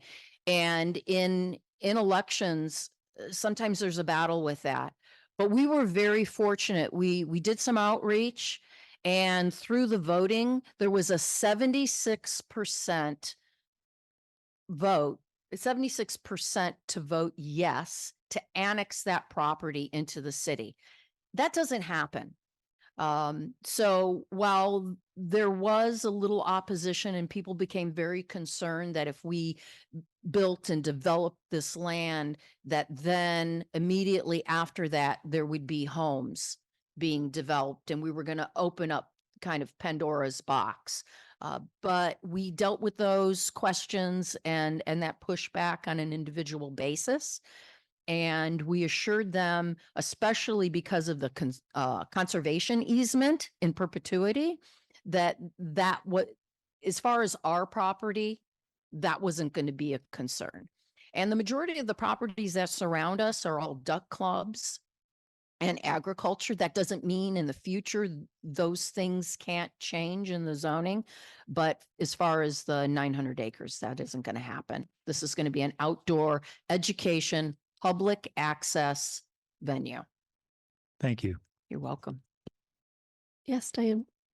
Are you getting any interest or pressure from solar or wind turbine folks that want to come nearby? And we haven't as of yet. One of the components, and I would urge you all to go on our website, pacificflywaycenter.org. When you look at some of the renderings for our early iterations, it showed us with a very, very large winged building with a solar roof. What that looks like for us in the future, we're not quite sure. We want to make sure whatever we do is environmentally responsible. I don't see how wind turbine would be successful. Oh, for I what we're mean, trying to that do. people are trying to build more wind farms and solar Sure. farms. And so the interaction between the wildlife and being in close proximity to those types of efforts, I just was wondering if there was a pressure coming from that kind of activity. We haven't experienced that as of yet. Okay, thank you. Mhm. All right. Any other comments? No? Fascinating. I'm sure we will take you up on your offer to go out there and do a tour. And I really appreciate the follow through on seeing a project that's come to us and, made it through the process. And then as you're starting to plan it and break ground, it's very exciting for us to see that whole big circle. So thank you very, very much for coming. We love Thank your you for energy. having me. Have a great day. Thank you. Do we have any public comment? No, Madam Chair, we do not. All right. Our final agenda item is preparation for the next council meeting, which will take place on June 27th here at the Resources Building. And we will post the meeting notice. So see that for further information or updates. Thank you. Thank you.